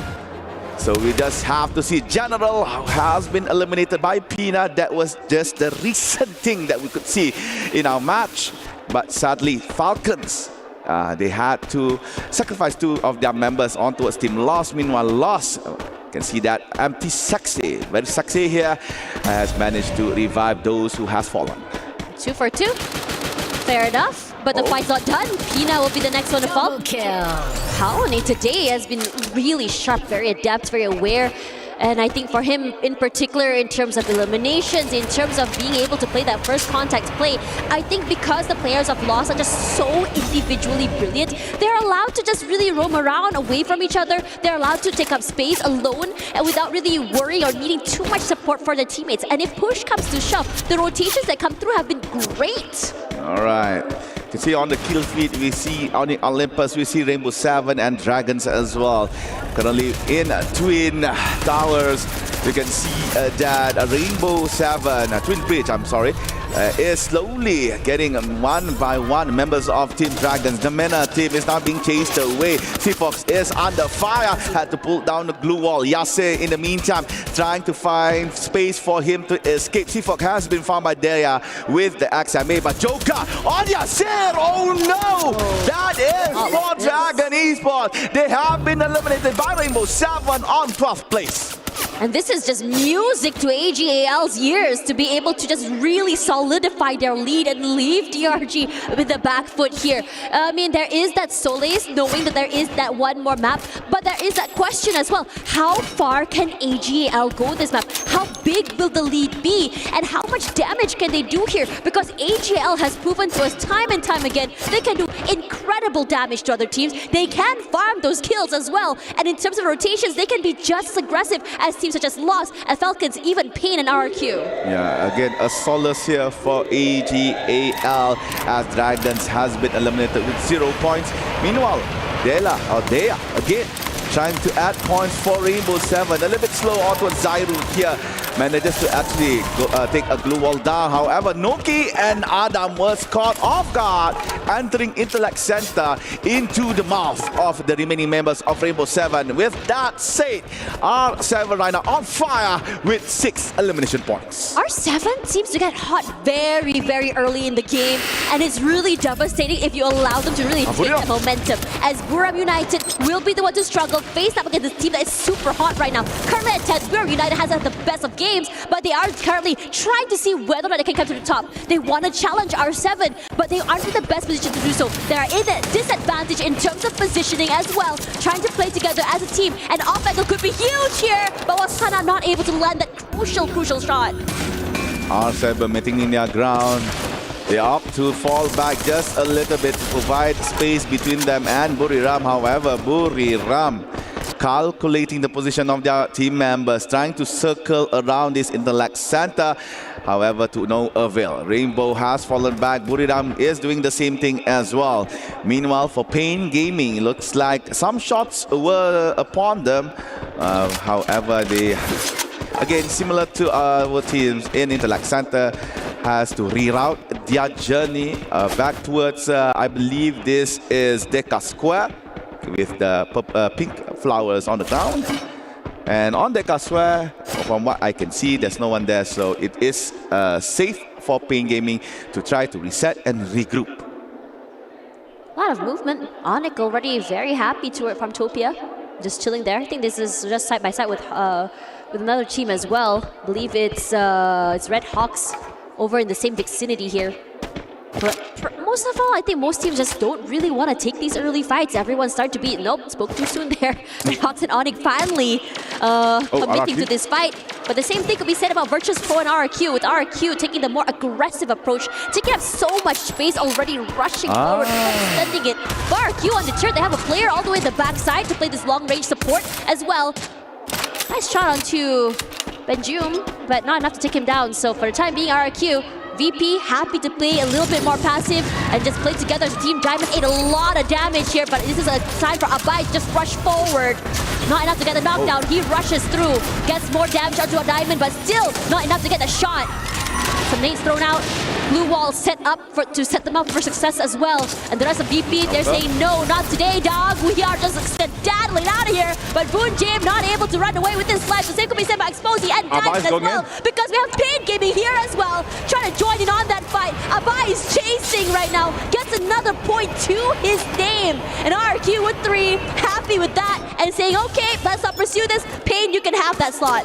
Nice push by RRQ, forcing Virtus Pro to flee back towards Deca Square, where Pain Gaming reside. Now with enemy inside, RRQ and Pain Gaming is at it together near Deca Square. You can see from the southern side of the map, lasers are being pointed out by both Pain Gaming and RRQ. And the update from the new zone, you can see that it encompasses Zipway, boxing gym, as well as a little bit of Matchday. Meanwhile, RRQ dudes, who has been decimated by Pain Gaming. However, there is a small trade by RRQ as well by taking down Motovia. Saw some long-range pickoffs as well through that kill feed. Right, as players are coming back into the game, no problem for Pain at least to bring Motovea back in here. But the southern side is still very, very aggressive, with Lost coming into the fray as well, getting 2 members of RRQ. RRQ here is scary because the RRQ team is sandwiched between both Pain and Lost. These are 2 very, very strong teams. Kiba and Dudes, I think they're separating here. Dudes going for a longer a little longer rotation away. Means that Lost is going to try and find their way to just really dwindle down those numbers. Knows that Kiba is close. Every point is so precious. But RRQ changed the trajectory of everything. A double kill already happening. Kiba playing a bit of a ring around the rosy. Jump shots abound here, but Lost this time were ready to receive. RRQ not in a good spot here. Dirts has to be revived twice after he tried to land in Matchday, but then again has been eliminated by Team Lost. So for RRQ, they really need to re-strategize. And look, talking about RRQ, now Mal is in a predicament. Whether or not should he fight Pain Gaming Peter, or should he try to fall back? But it looks like the first option is the one he chosen, and he has fallen. 6 points here for Pain Gaming, with Motovia and Peter still alive. Pain Gaming prolongs the fight, prolongs their survivability. Without that, I mean, Pain Gaming, despite being on the back foot, less bodies to work with, they're still as aggressive. They're playing like nothing else matters. End of the day, you make it into, you know, the point rush, you make it to the grand finals. They're very comfortable forward. What do we have to lose? Let's just go all out today. And the team that's currently on fire is Falcons. I have to say, for them, these late rotations, these late fights have been doing them so much value. But for VSE, this is an interesting situation because they had a terrible, first day. Coming into today as well, the first half was just dismal. And then suddenly it felt like the third eye opened and the momentum fell into their laps. And they're slowly but surely trying to claw their way back into the top. But it's not going to be an easy feat. That's true. Vision for today had 2 games with good placements point, but sadly not enough, as elimination is quite minuscule. Right now, as you can see, they are again playing the placement point strategy, playing right around the line of the new zone, avoiding teams early on, and playing it super safe, looting maybe extra boxes that is around, but still, again, avoiding conflict with any players in our map. Meanwhile, on the kill feed, you can see Red Hawks managed to actually get a point from Pain Gaming, eliminating one of their members. And Falcons still within near the outside zone is struggling to actually enter the new one. Meanwhile, AGAL comfortably found a spot here near boxing gym.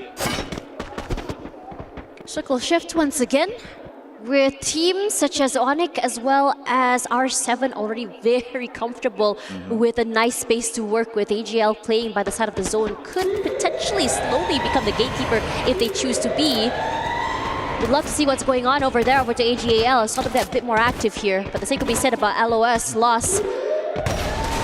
There we go, AGL from the compound here trying their best to shoo away R7. Yeah, R7 has a bit more space to work with, but they don't necessarily have the numbers as well. It's only one member left alive, but I have to say that there's a lot of respect given here toward Games King. They don't want to get isolated, they don't want to be put in a position where they're giving him this isolated 1v1s. Found. You was just, whatever micro angle he played, he is sharp, man. I wish we could get a POV of Dio on how did he get that pixel shot onwards Games King, but yep. Then again, R7, last remaining member, was eliminated, and that is it for R7 here. 10th place in Nextterra. Meanwhile, RHK, or Red Hawks from Bangladesh, managed to actually knock down Moshi. That is a huge elimination by the team. And Red Hawks really needs the point right now, as they are quite far from the 12th spot zone. I believe around 14 points. So they really need to do a lot of work. Maybe aiming for a booyah this time around, as they are still yet to get that achievement. Meanwhile, Buram finds solace or finds safety in the arsenal nearby. However, there is as well Onyx Olympus. Meanwhile, Ping Gaming is yet to enter our new zone. Oh, Gus goes down. That's a nasty shot to Gus. It's a very painful place to be in as well. Gate kept out of the zone with so much pressure coming toward you. Knocked down already here toward by the play zone, but Lost take this as a situation where they can go a bit more aggressive and just really rally to take this space away. They're stuck in a corner here with VSE running for their lives. They're separated away at least 3-1, but with Red Hawks rushing forward, they're trying to see whether or not they can win this fight. You have Pain also coming through, but Motovea somehow knocks himself down, and that is an unlucky situation. The same could be said about Noda X as well. What is going on here? Pain gaming out, but the fight still continues as Blade tries to find that nice opportunistic angle, weaving in and out of that chrono zone. Finds nothing quite yet, but VSE, they're playing this angle to perfection. Whoever that had encroached their space is the one to pay the blood fee. Red Hawks jumps in to try to execute Team Vision system, but sadly they are the one being hunted down. On the other side of the map, it looks like Lost and Falcon face off against each other. It's going to be 3v3. Kiroro running low, has to be knocked here. Pina really needs to get out from his own glue wall, trying to save Kiroro. Meanwhile, General and Ranu. Oh no, Ranu! Oh, Ranone. Sadly could not survive, and that is it for Lost. Limit. Surviving member for Falcons will try his best to continue the journey of the Green Hawks. But now EGAL might deny entry for Limit.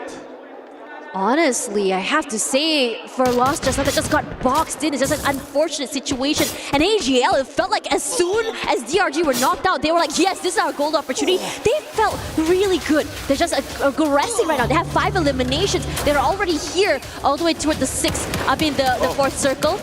Limit tries to rush through. He's still very much alive. I'm surprised that he's able to break it. In fact, getting a pick-off onto Sypha somehow. But that's not more they can do that, because Simal is not going to deny him that situation. Falcons eliminated at 6, but still, the rest of RRQ very, very happy with this news. They're on a rampage. Meanwhile, Onyx, together with a Vision System and also Buram, all in one tight spot near Mudside. EGAL has a lot of real estate to play with. They opt to try to go towards the team RRQ. Bar running quite low, goes down. Tiba as well, and that's it for RRQ. They are no more. Now it's up to Onyx from Indonesia to try to carry that Indonesian flag. However, there's only Zyro left hiding in the corner. And it looks like EGAL trying to assert dominance, securing position outside of Matsai, and this is not good for Vision System nor Burira. You gotta stop them. This is illegal. How do you just walk up and shoot someone in the face without anything? Just so fearless right now. They've taken up so much space off that circle as well. Yeah, the circle is shifting, but if anyone tries to rotate out of the building, you know that AGL, will be ready to receive. VSE moving in tandem with the zone, and this is smart. They have put themselves so mumuch cover to be able to rotate. Buram United, the same thing as well. Zyro, the only surviving member of Onyx here. What are you gonna do? I think AGL want to go on a hunt. I think they probably have a bit of idea where Zyro might be, but Zyro, he's being very sneaky right now. One wrong peek, and I'm pretty sure one member will fall from AGAL here, but the fights on the other end is starting to get hot. Yeah, the glue wall that is standing in front of Zyro will be there for so long as it might melt. Yep, there you go. Zyro has no more glue wall. AGL instantly goes for that lone Indonesian, trapping him in the corner. And for AGAL, this is a pinnacle moment for them, as this could be the game that could secure down the point rush. Managed to find Zyro. That is 8 for AGAL. Onyx now on 4th place. We are left with Vision System, AGAL and Buriram. All three of them are quite far apart against each other, but Hugh has AWM, has the long-range weapon to work with, and they are controlling Buriram. Honestly, Buram United has a nice area of hell protection as well, but AGAL is also making it life hell for VSE right now because they're sandwiched between the two different areas. You hide on one end, you're gonna meet with another team here, but the zone is not particularly in favor of AGL. They gotta move right now. Out there in the open, they take a more aggressive approach. They want to rush forward to VSE, and I think VSE knows they're preparing themselves with the utilities, with the heals, with everything else in that kitchen sink. But AGL really taking their time here, understanding their predicaments. Yeah, Vision System runner is actually being pinned between two Thailand teams, Buriram and AGAL. Will the Mexican team, representative from the Latin American region, survive this war? Trying to throw some utility on towards AGAL and also some towards Buriram. Lots of glue melters has been put down by Vision System. This allowing AGAL to stand behind cover, but from behind, Buriram putting down bullets, causing a member from Team Vision to be eliminated. Moshi gets the kill on towards Andre. Deal, spot tick, and she goes down. Cypher enters the fray, and they took down Vision one by one, and Latam is no more. It's now between Thai and Thai. AGAL and Buriram. Who will get this booyah? Buriram tries to go for the execution. AGAL on top. Cypher running quite low, and Cypher goes down. Paras could not provide the backup from the side. Paras has been blocked by their own teammates. Gluo. Deal goes down. Normal sniper, but get high. Turns for it, and now Joanna tries to work as much as he could to try to save his teammate, but he goes down as well. But Paras goes down. Now it's only up to T9. Would he be able to take down Buriram? It's gonna be 1v2. It's gonna be a golden clutch for T9. I'm sorry, 1v3. T9 facing us Moshi, but here comes Joanna. Here comes Get High, and there you go. T9 goes down. No others alive for you. Buriram, second booyah, EWC 25. Buram United really need this pick-me-up. They were very quiet this last few games here. But I have to say, quiet or not, they were a team that were quietly collecting points, still making their way up to the top 8 right now, at least on the overall rankings. They look good, they're aggressive as heck, but I want to just really give an honorary shout out here to AGL. As soon as they heard DRG had fallen, it was as though they were motivated, they were aggressive, they felt confident.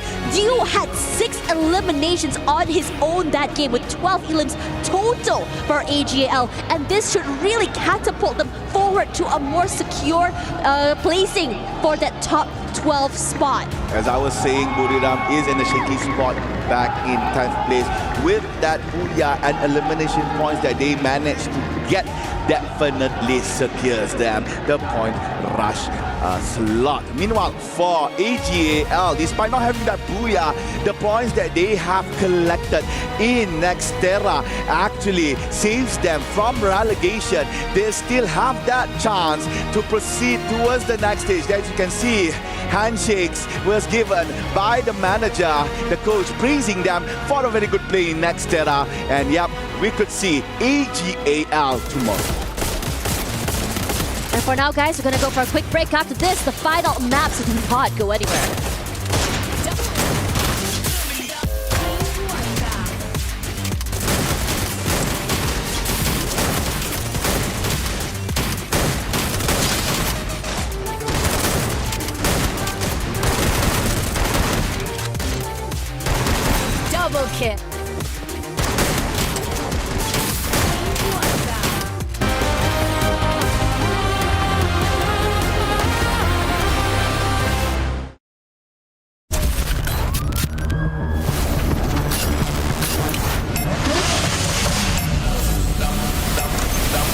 I'ma get.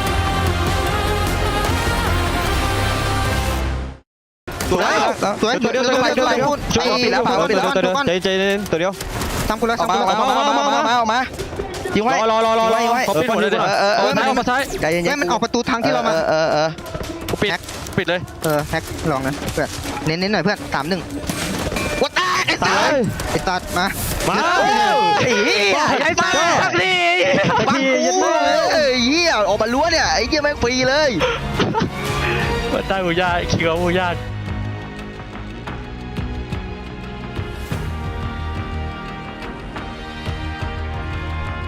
It's time to welcome the Buram fans back into the chat because Buram is back, baby. I mean, I think they needed that booyah because there was a little bit of tension on the panel. We were looking at them. 10th place on the leaderboard. I mean, they weren't in a position where they were going to get easily knocked out, but if they bombed out here and they bombed out on Solara, then we probably have a really, really strange situation on the panel. But welcome back to the panel, folks. We've got to break down that game because Buram's booyah, pretty important. But we've got to talk about the more important booyah, which is the teams at the bottom. Now, Gideon, Neptune, we were really having a really tight discussion on this because Dragons, right? Great rounds 1 to 3 today. Then 4, not so great. 5? I mean, not the best, you know? We've seen them definitely play better. Yeah, I mean, we've definitely seen them play better here, but I mean, this is just one of the maps where sometimes you just flop. I think that's totally fine. They're still in a pretty good position. But it's like the worst time to flop Gideon because they are in 13th place on the actual leaderboard and they kind of need those points if they're going to make it to the next. Look, somebody had to do it, right? I was hoping that Buram gets a game in. At least they did it now, so I can... now it's whatever. If Dragons do it, okay, sure. Yeah, I guess for the first few maps, they are playing it with placement point. And I guess this is when they try to go for elimination, but instead they get eliminated. So I'm sure by Solara, they will try their best to survive a little bit longer. Yeah, so it's Dragons. We've got a conversation with Hotshots going as well because they are one of the few teams that could just go all the way back home. So, Hotshots, they're at risk. Dragons, at risk as well. Are there any other teams that are at risk on that leaderboard? I think that with this second place finishing coming in from AGAL, that puts them in a more comfortable spot for sure. Okay.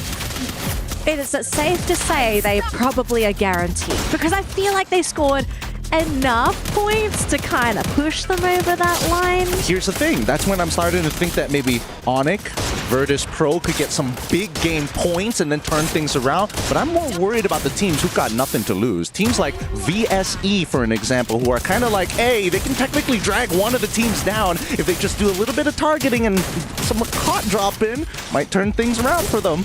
Yeah, it looks like they've been doing that for the past 2 or 3 games. Vision system, like it's quite surprising from the past, their first one going down, but now they are being part of the top 5 for each map. So this is what we've been looking for, not only from Vision system, but for the other teams as well, who didn't really get close to when we break the difference in terms of points for the top or for the bottom 6. So I don't know. They will be the ones denying those struggling or trying to get to the top 12. Yeah, but keep in mind, we're also playing on Solara, a map that a lot of teams are not comfortable with. And I did take a peek at some of your stats because their numbers are really interesting. On average, or technically this was the last round that Dragons played on Solara. We're going to focus on this team because they played so well at the beginning of the day and they're so close to making the threshold. They scored 8 points. So, is 8 points, do you think, would that be? Let's say they did 8 again. Is that enough to just scrape them by? Is that enough, Neptune? I feel like if there's anything that we need to be worried about, it's coming into Solara are the previous Booyah achievers, right? Previously, we were starting to think about Vitality, but guess what? Now that they're not playing, the next that comes in line, Pain Gaming. Yeah, exactly. I mean, one thing's for sure, there's a lot more that can be said by Pain Gaming. Well, I just want to add something because we were talking about Hotshot and probably they are like in the bottom of the ranking, right? But I just want to remind that, I mean, Pain just did a Booyah, so they are kind of trying to, you know, they are going to do some shit talk at Pain Gaming, but Pain Gaming is doing really well today, and they could keep it. They are consistent, and they are showing to us like our Brazilian play style. So I don't know, maybe Hotshot, we can say that it's out of the competition, or we still can say that. I mean, the bar is on the floor, honestly. Like, if we look at the leaderboard, the line, I can't even see it. Like, my shoe, it's under my shoe.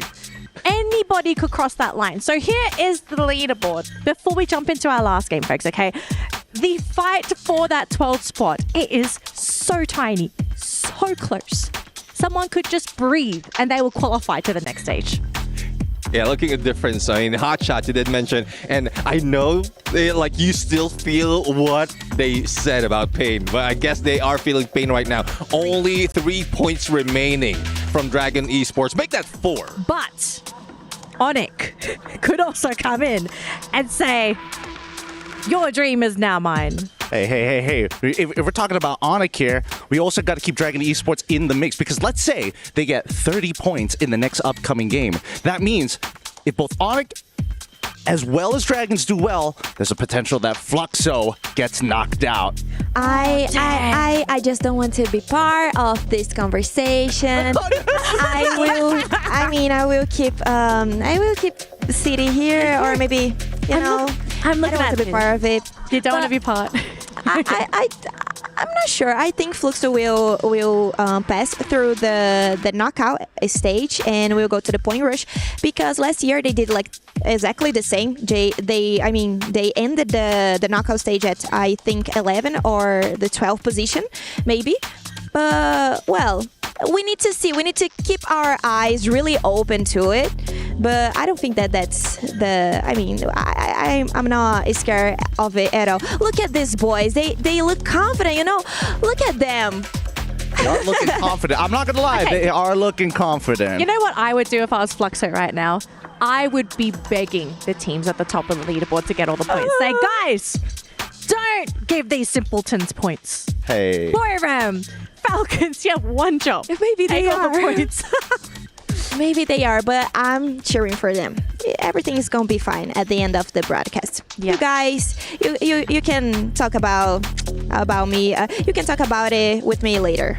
Well, let's see if there's going to be enough points to go around because personally, I don't think so. But most importantly, game number 6, our final round of the day is ready to kick off. We're flying over to Solara and wrapping things up today here at Free Fire at EWC 25. To my beautiful casters, take it away. Solara, the last stand for many of these teams. Dragons Esports, Onic, VSE, Virtus Pro. Oh no, it's gonna be real hard. Alpha 34, Red Hawks as well. And right now, all eyes are on Onic here. 84 points. 3-point difference to Hotshot to be able to secure that final slot for tomorrow. And to take what Neptune has said just now for Vision System SPA, Neptune said that they had nothing to lose, so they could try to pull a team down from the top 12. However, it looks like they had I think just looking from the points, they have that chance to actually try to get to the top 12 place as well, because the difference between Team Vision and also Hotshot is just so little. Okay, again, this is the 6 teams right now. They are in the very low threshold of our point. It's Hotshot, Dragons, Onyx, Virtus Pro, and also Vision. Again, I would like to say Vision System and Hotshot, only 12 points difference. Very, very minuscule, very, very small. So if Vision again goes aggressive just like they did in the previous games today, we might see them instead in the top 12. We have no clue what's going to be happening. I mean, AGAL was just, I think they were just usually, you know, in the middle of the scoreboard, not too aggressive, just taking their time. With DRG losing 1 point, I mean, yeah, this is a rough start for them. And you know they gotta hustle. They need to do something to be able to just really secure just 3 points away from Hotshot. And meanwhile, you have Vision with a nothing to lose attitude to be able to overcome so many different teams here. As VP opens up this game with Pain in trouble. Motavea also falls, but Peter rallies with Diamond also falling next. And now with VP, 3 players still very much alive here. They can go for a reset, try to find where exactly Peter's gonna be. He jumps forward, he takes up the way that space, and it's looking really good. It's making it so hard for them to be able to bring back the teammate, and they finally do so. Peter, waiting on the wings here, decides to reposition himself to another safer area, but finds nothing quite yet, so he's just gonna take his time. Motavea has been revived from the knockdown. Fuwarak, who is trying his best to try to bring VP to win this fight against Pain. Finds Motavea right at the backside of the vent, as well as Gus on the top. However, Exposy was traded off, and it looks like VP could still survive as Peter is left alone for Pain Gaming. Shouldn't be too much of a problem for Peter to go for the reset. The recovery is good, but the biggest problem right now is to be able to exit this building, get to safety, cross the members of VP, and I think he might be able to do so because R7 is here, because this is good. This is the golden goose, the golden opportunity. Not a good opportunity for Virtus Pro though. They need to survive. They need to prolong their survivability to get the placement, to get elimination. Crime MKS, who suddenly appeared out of nowhere, was caught by Joker. Diamond and Fuwarak. Tony Hawk's away with the sliding rails away from Rainbow 7. That was so close for comfort here for Virtus Pro, and they managed to prolong their survivability in this game. Virtus Pro really needs the points as they are so close towards 12th place. Meanwhile, Onyx, same goal, same situation as Virtus Pro, really needs the point in order to proceed to the next stage. Onyx has been pretty much unlucky today. They've just been so separated from one another. They weren't able to play as a unit. You have 2 players left alive, and they go for a 1-1 formation. They try to tag team off each other. They're not able to do so, but the same thing could be said about Lost right now because Drigby falls. You can see the aggression still very much there from RRQ. I have to say, they're hitting the ground running, and they're feeling really hot. They've taken teams left, right, and center here. And with their all eyes onto Lost, it's going to be interesting how they want to approach this game. Nando9 does bring back Rigby into this game. It's a matter of whether or not RRQ actually wants to push the issue. All right, RRQ still on a stalemate here with Team Lost at Delta Isle. And Alpine tries to actually slide in towards Team Lost. However, he was stopped in the middle of the way. They used the slide yet again, but this time around Lost actually retreated from Delta Isle. They might want to go towards Windmill. However, Windmill, there is another team there.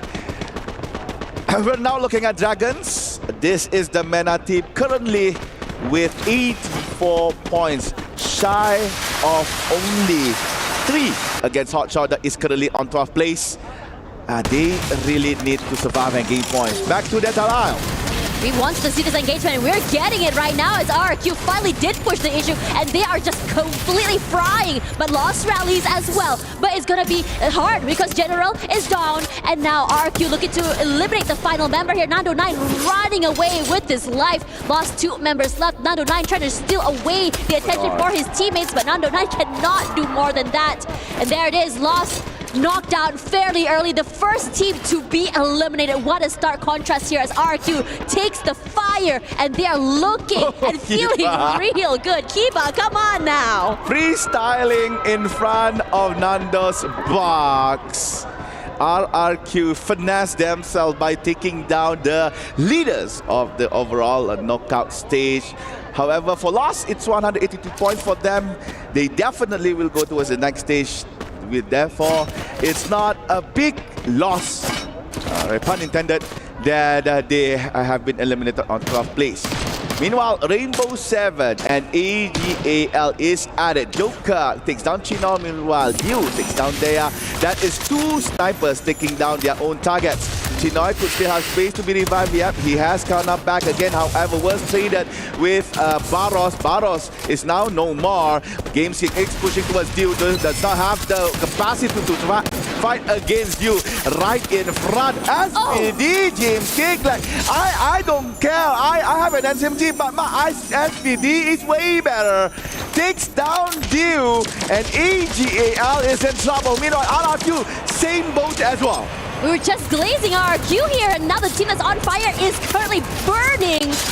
Just stuck between a rock and a hard place. Hard to move, where to go when you are not in a great position to reposition yourself. And Onyx looking to take full advantage of this situation. With Dudes hiding in a corner here, RQ can look to, to pick themselves back up here. But at the same time, he doesn't have a lot of space to work with. Barely any cover as well. He can bring his teammates back in, but he has to find a safer place to reconvene. Tries to put in a bit more pressure to other members of Onyx, but Onyx is just not allowing them this golden opportunity. Yeah, what comes around goes around. Freestyling in front of Team Lost. Now RRQ, I believe, is almost. They have. They are now out of the picture as Dudes was finally hunted down by Team Morning Olympus. So RRQ 11th place. Now you can see that the circle now encompassing Funfair, Windmill and parts of Delta L as well. Such an open space in the middle. Awaiting that is Team's Dragons. Now we're looking at Falcons. Quite, I could say, quiet of them here in Solara. As said by Danali, a lot of players are not comfortable playing at this map, so a safer strategy is implied here by Team Falcons, not to engage early, maybe awaiting for the zone to be updated just to find out where would they move. Good call if you ask me. You don't get knocked out super early. You can get some information. In fact, build some space for your rotations here. Somehow Chicks managing a nice knock onto a member of Onyx there as well. I wouldn't say it's the best of situations. You are in the arsenal, but you have access to it. But the problem is getting out of it. You have two exits, yeah, but it's so wide out there in the open, and a lot of these players know how to abuse these micro angles, these off angles as well, which is just so devastating. But for now, I think our Onyx is just going to stay put here because it's right in the middle of the circle. You want to be able to survive for the time being there. Hold your position instead of trying to force yourself to go for these rotations out there in the open. I could see the smile on Saifa's face when Paying Gaming passed through him. Now Saifa, as the ninja as he is, second time this week, notice something's happened. Yeah, he managed to get clear for the now, and now Saifa was found by Motovea. Alright, Saifa is in trouble, has to handle the four members of Team Gaming. Oscar dash towards the back, but now Motovea say no, I have the eyes of an eagle. So Saifa goes down, that is 3 points for Pin Gaming. And for the other members of AGAL, they are actually not around, and they are actually far apart as Baros is in Archway. Meanwhile, Chino is right around TV Tower. And currently we are looking at the Red Hawks. Their hopes to go to the point rush stage has closed as they do not have sufficient points to qualify to the next round. So all they need to do right now is just two things: have fun or drag someone down. I mean, why not ruin some hopes and dreams here? They can get into that circle. It's not going to be the easiest rotation for them either. Gate kept by Buram United out of all teams. You can try and rush forward here, but you know that players from Buram United, they are very sharp, especially from just sharpshooting players out of the sky. Also, Falcons close by as well. This long-range area, they cross between them. It's going to be devastating. The crossfires coming in from both these teams. And I think that Red Hawks are kind of aware of this situation. And AGAL with Barros alone managed to actually get back Chino, and Saifa Chino was actually found by Pain Gaming. The predicament between these two teams is yet to be resolved. However, Barros managed to actually save AGAL, and they are now back in our game. As for Dragons, this is a very important game for them. I believe for placement-wise, they might have the points to cut off Hotshot, but they really need more in order to avoid Team Vision, Team VP, even Team Onyx cutting them from the back. However, now we're looking at Red Hawks trying to engage towards Team Buram United. United, instead of just really fighting them head on, they decided to just proceed a little bit more further back to allow themselves to be able to play a tag team situation. You want to be able to just disallow for these quick trades, disallow for isolated fights, and they're very patient when it comes to this. They're waiting at the windows. Instead, in case someone pushes out, they want to be in a situation where they're ready to just quickly knock someone down if they do decide to reach into their defenses here. And this question mark moments coming in from Red Hawks. Where exactly is Buram United? How close are they holding on here? And if we go in together, is there a situation where we're able to just trade off one another as well? We don't want to be walking into a moving meat grinder. Alright, it looks like VP lost one team member towards Team AGAL. The remainings are actually quite far outside of the zone. I'm not so sure whether or not Virtus Pro has the space and time to enter the safe zone right here. Same goes to Pain Gaming. As the circle is closing, they have to either ride a vehicle right here or swim to shore. If they have a jump pad, that would be the best option for them. But judging from how they are just sitting around scouting, oh yeah, there you go. I was about to say they don't have a jump pad, but they do. But oh no! Oh no. This Entering the mouth of Rainbow Seven, the food is being served on the platter. Games came tries to put towards Pain Gaming, however, it was blocked by AR takes down good. No, that was taken down by Turbo as well. Things are not looking good for Pain Gaming as the Latam keep one by one massacring them. Now it's left with Peter and Motovea, but Motovea has been knocked as well. Now Peter all alone, home alone right here for Pain Gaming. Peter has to work fast. Red Hawks, however, eliminated on time plays. I believe was eliminated by Buram, but Peter from Pain finally goes down. There goes Pain Gaming, but Rainbow 7. Oh no, what had happened? Suddenly they lost, giving points to the other team. Rainbow 7 at 8th place. I have to say, a lot of teams had their eyes on that particular corner. It's rough. Even BSC is facing a lot of pressure right now from Onyx as well. It was rough because Pain Gaming came in first. Virtus Pro also out already. There's so many fights happening outside of our field of vision right now. And we can't really keep it up because everyone is upping the ante. Look at the points. Dragon now has the same point. No, actually exceeded Hotshot. So Dragon managed to find the points to be on the rush, point rush stage. However, we should see whether or not Onyx or Vision System managed to cut them off. Nice but shot. Talking about Onyx, it looks like Kram is now no more taken down by Dragon themselves. So the Mena team right now standing very strong on the top 6 of Solara right here. Really needs to secure comfortable points against Onyx, against Vision, so that they will not be cut off from the back. DRG is not over till it's over. We chase till we can chase. But Buram United is another story here as Moshi falls. Falcons have been fairly quiet this entire game. They haven't moved at all for where they are holding for the time being. These long-range fights just so on brand for them to be able to just really disrupt all of these rotations. As Remind puts in the damage onto Onyx as well. Adam finally taken down by Anders, but it's not done quite yet because BSE, they want to chase. Adam knocked out finally here. Noki as well. And they're looking to take away any of these points. Triple kills taken away. And Remind putting in the pressure, putting the hurt and the pain. The pressure onto Onyx is incredible right now. It's only one person left standing as DRG sets their sights onto BSE.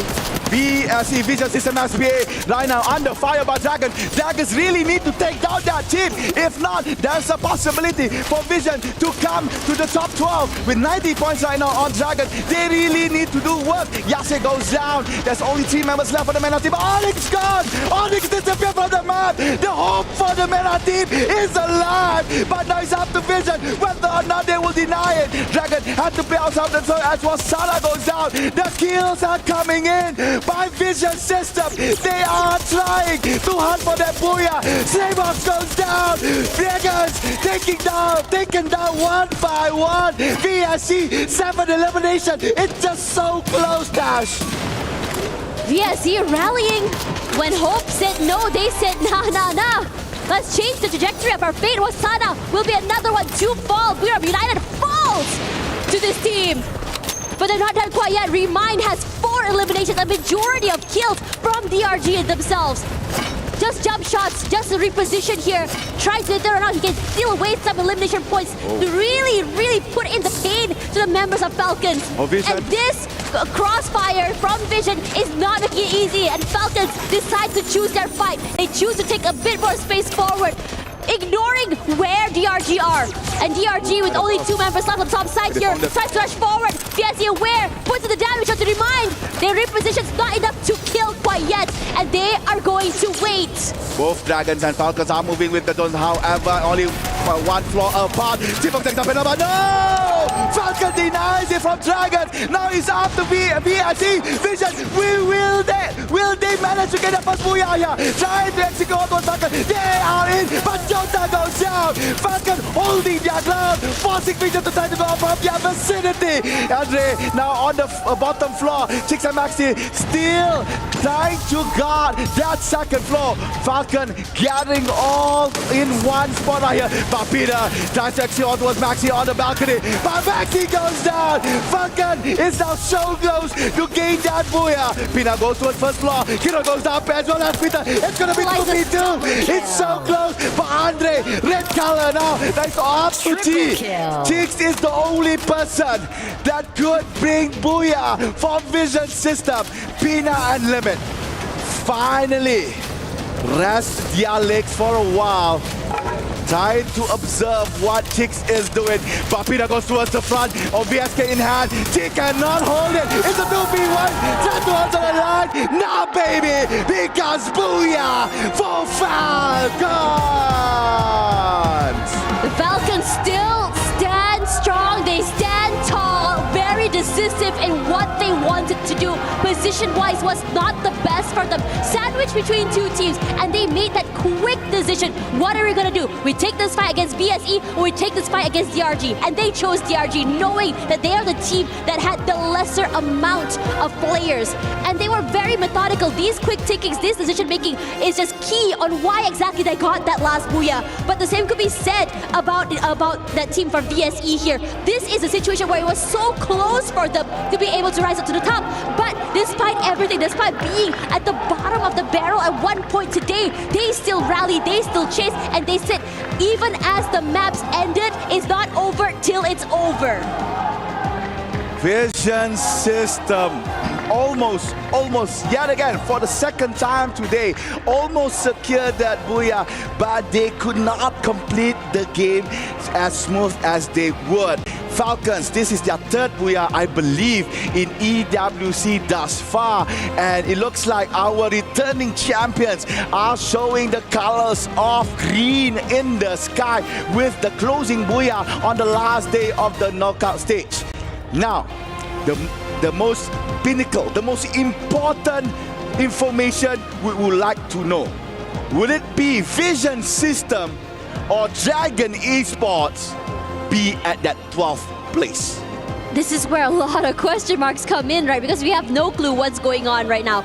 Because the amount of eliminations, if you think about it, with Vision System getting 10, it should just really, catapult themselves forward. Granted, they also got that 2nd place finish as well. But this map was very competitive. We start seeing fights from around the map. Yeah, a slower start. But when people said, let's go fight, they went all in and went on to fight. It was so hard to really pinpoint which team is actually going to be on the back foot. We thought that we already had a feeling or a good idea of who exactly will be making it into the top 12. But I have to say, till the last game, we are still question marking what is going on.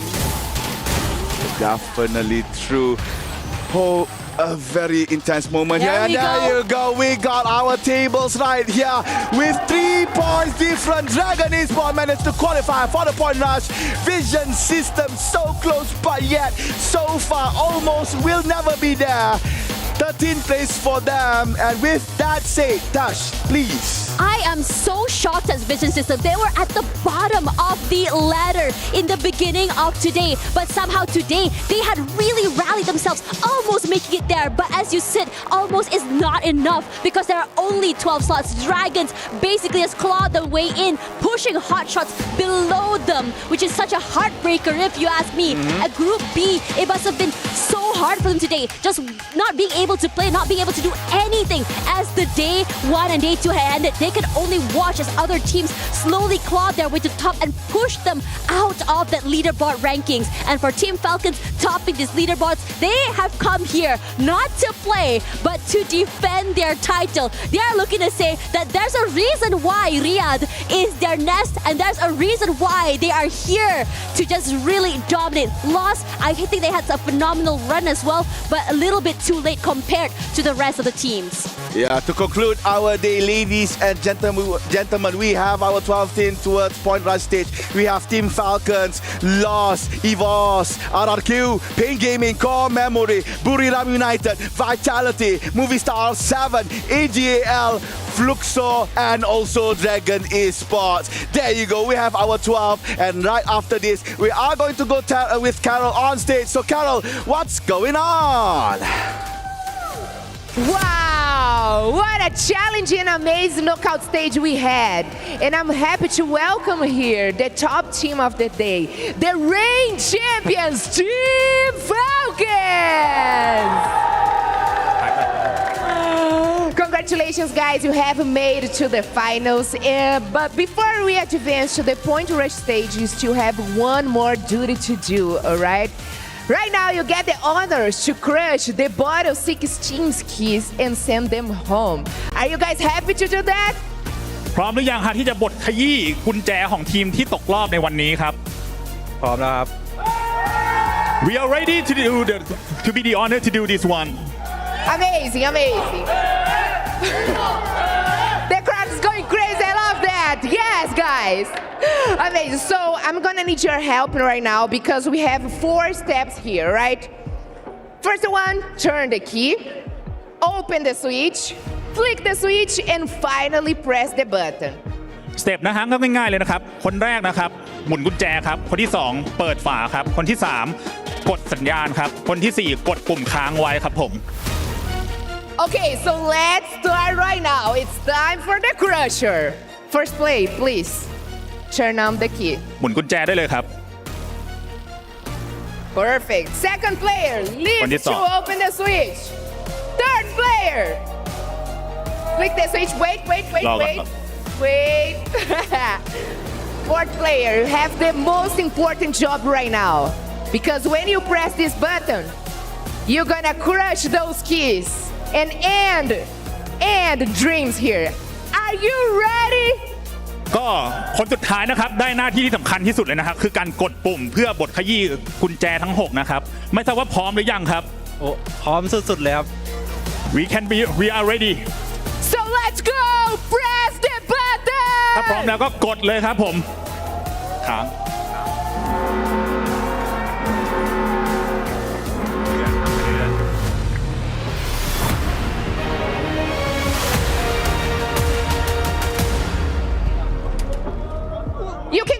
You can go there. Oh, wait. That's okay. Press the button for me. What? There we go. Those keys now are all crush. Amazing, guys. Amazing. Congratulations. I will see you guys on the finals. Good luck. Enjoy your day because you have made to the finals. ก็ขอแสดงความยินดีอีกรอบด้วยนะครับสำหรับวันนี้นะฮะก็เจอกันในรอบไฟนอลนะฮะขอให้คุณได้เป็นแชมป์ใน EWC 2025 ครับผม Awesome. All right, guys, the group stage is officially over, and after 3 intense days, we now know the 12 teams that will advance to the grand finals. But before that, we have the Point Rush stage. From now on, every point counts, every move matters. And I'm back to you guys, my favorite host desk, my favorite analyst desk. See you tomorrow. Bye. And we just witnessed the dreams of 6 teams vanish in the blink of an eye as they did not make the top 12. But at the same time, we also see the dreams continue for our top 12 teams as they will continue into the championship weekend. Welcome back to the panel, folks. We still have a lot to break down because this is just the beginning at EWC. We still have the championship weekend. This is just step one, folks. But how are we feeling going into the championship weekend? Because we have our top 12 teams. Do we think it's going to be a repeat of last year? Is it maybe going to be a dark horse that claims the title? What do we think? I personally think that it's not going to be a repeat because these teams have felt that sting of defeat of being so close and yet so far. But I think for everybody out there watching and looking at the overall rankings, that last match alone, DRG fans, Dragon fans are looking at it and just praying. They were praying that VSC did not get enough points and they were just short by 3. I don't want to think that it's going to be like a repeat, but we can see Team Falcons as the first and Loss as the second. But I mean, Loss right now used to be the team that just ended EWC at the second spot. So maybe we can see some things like pretty similar, but I'm not really sure about it. I think we can see like Fluxo improving and Pain Game improving. We also can see Buram improving because we always expect we always have high expectations from them, but it was really nice to see those teams playing, and I'm really happy with our top 12. Yeah, I do agree. I mean, there's a lot of changes that might be happening in this overall rankings as well as comparing them from last year. So there's no bottom line just yet. Everything can change because we're going to hit the reset button for Point Rush as well as Grand Finals.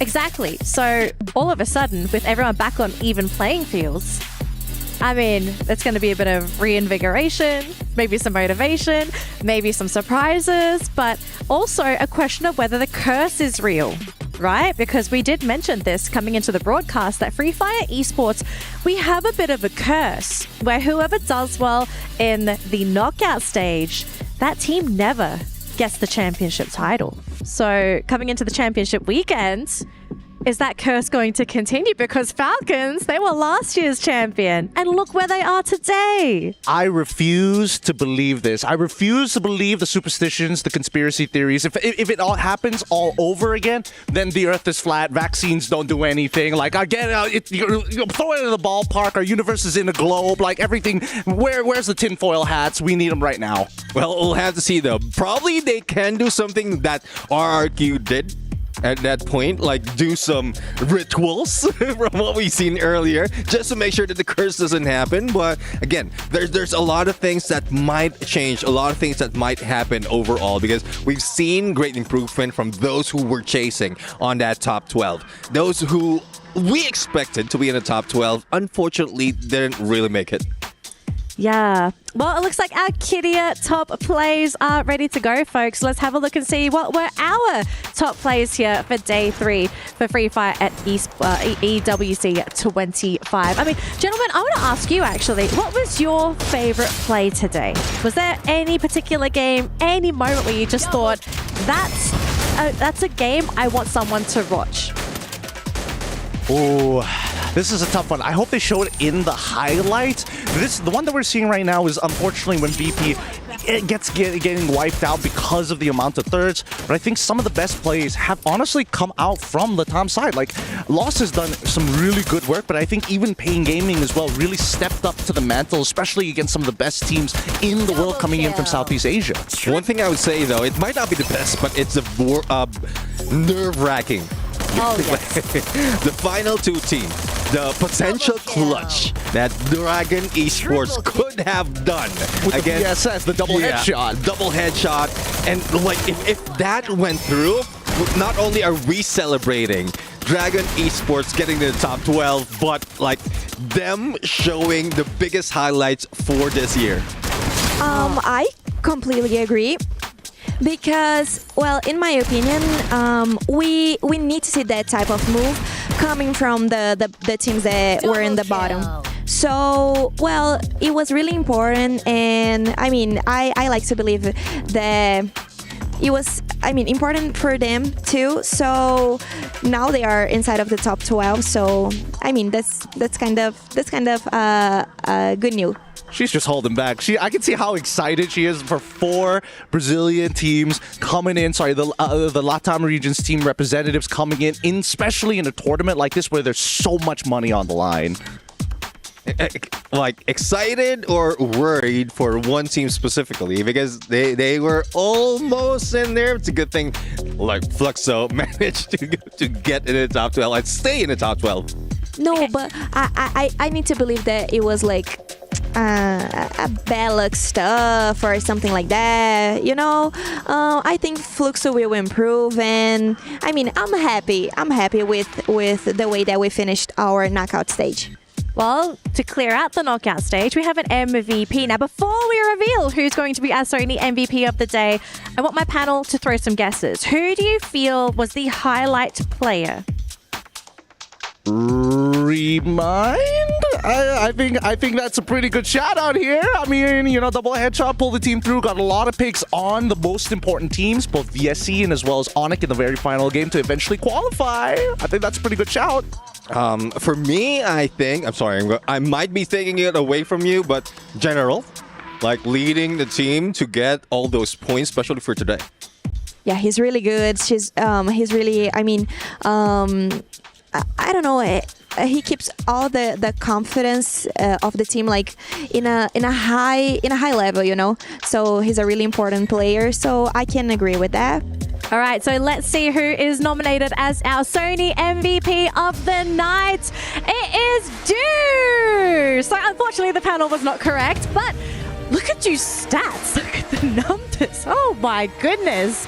It's all over the place, but look, he carried his team on his shoulders. Well, this is somewhat expected, but we just missed it because, well, AGAL coming from outside, like on the bottom 6.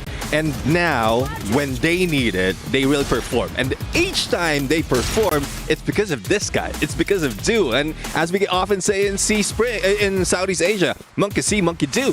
Oh, I was ready to lose him. I'm not gonna lie. I was ready to switch out AGAL for VSC. That's just me though. Wow. This man just so quick to swap out his teams.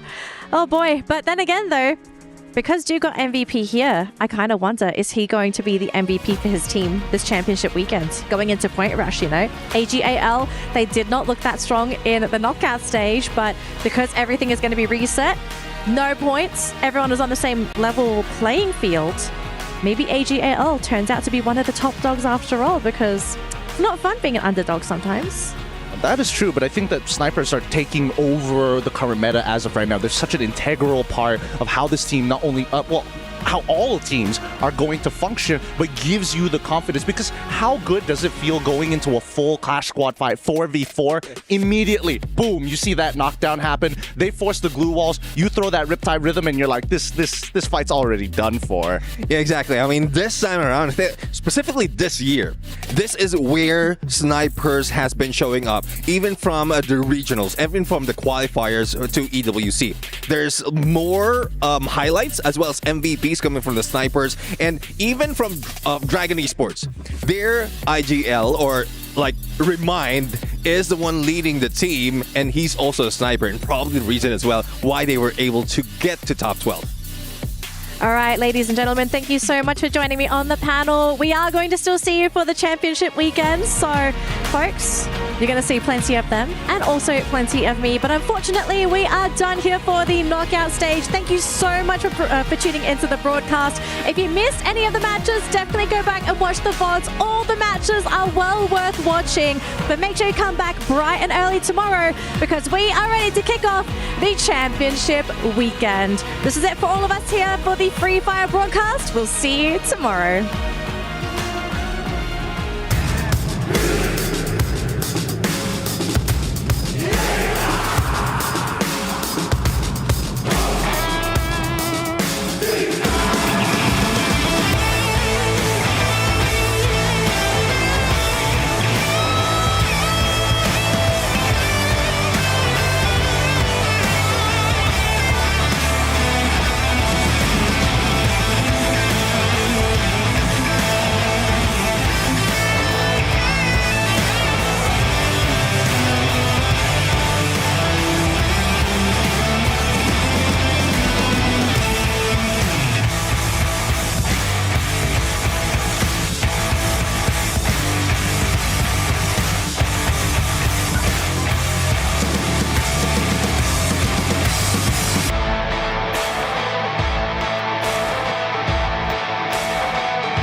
Picture impossible. Lenovo Legion.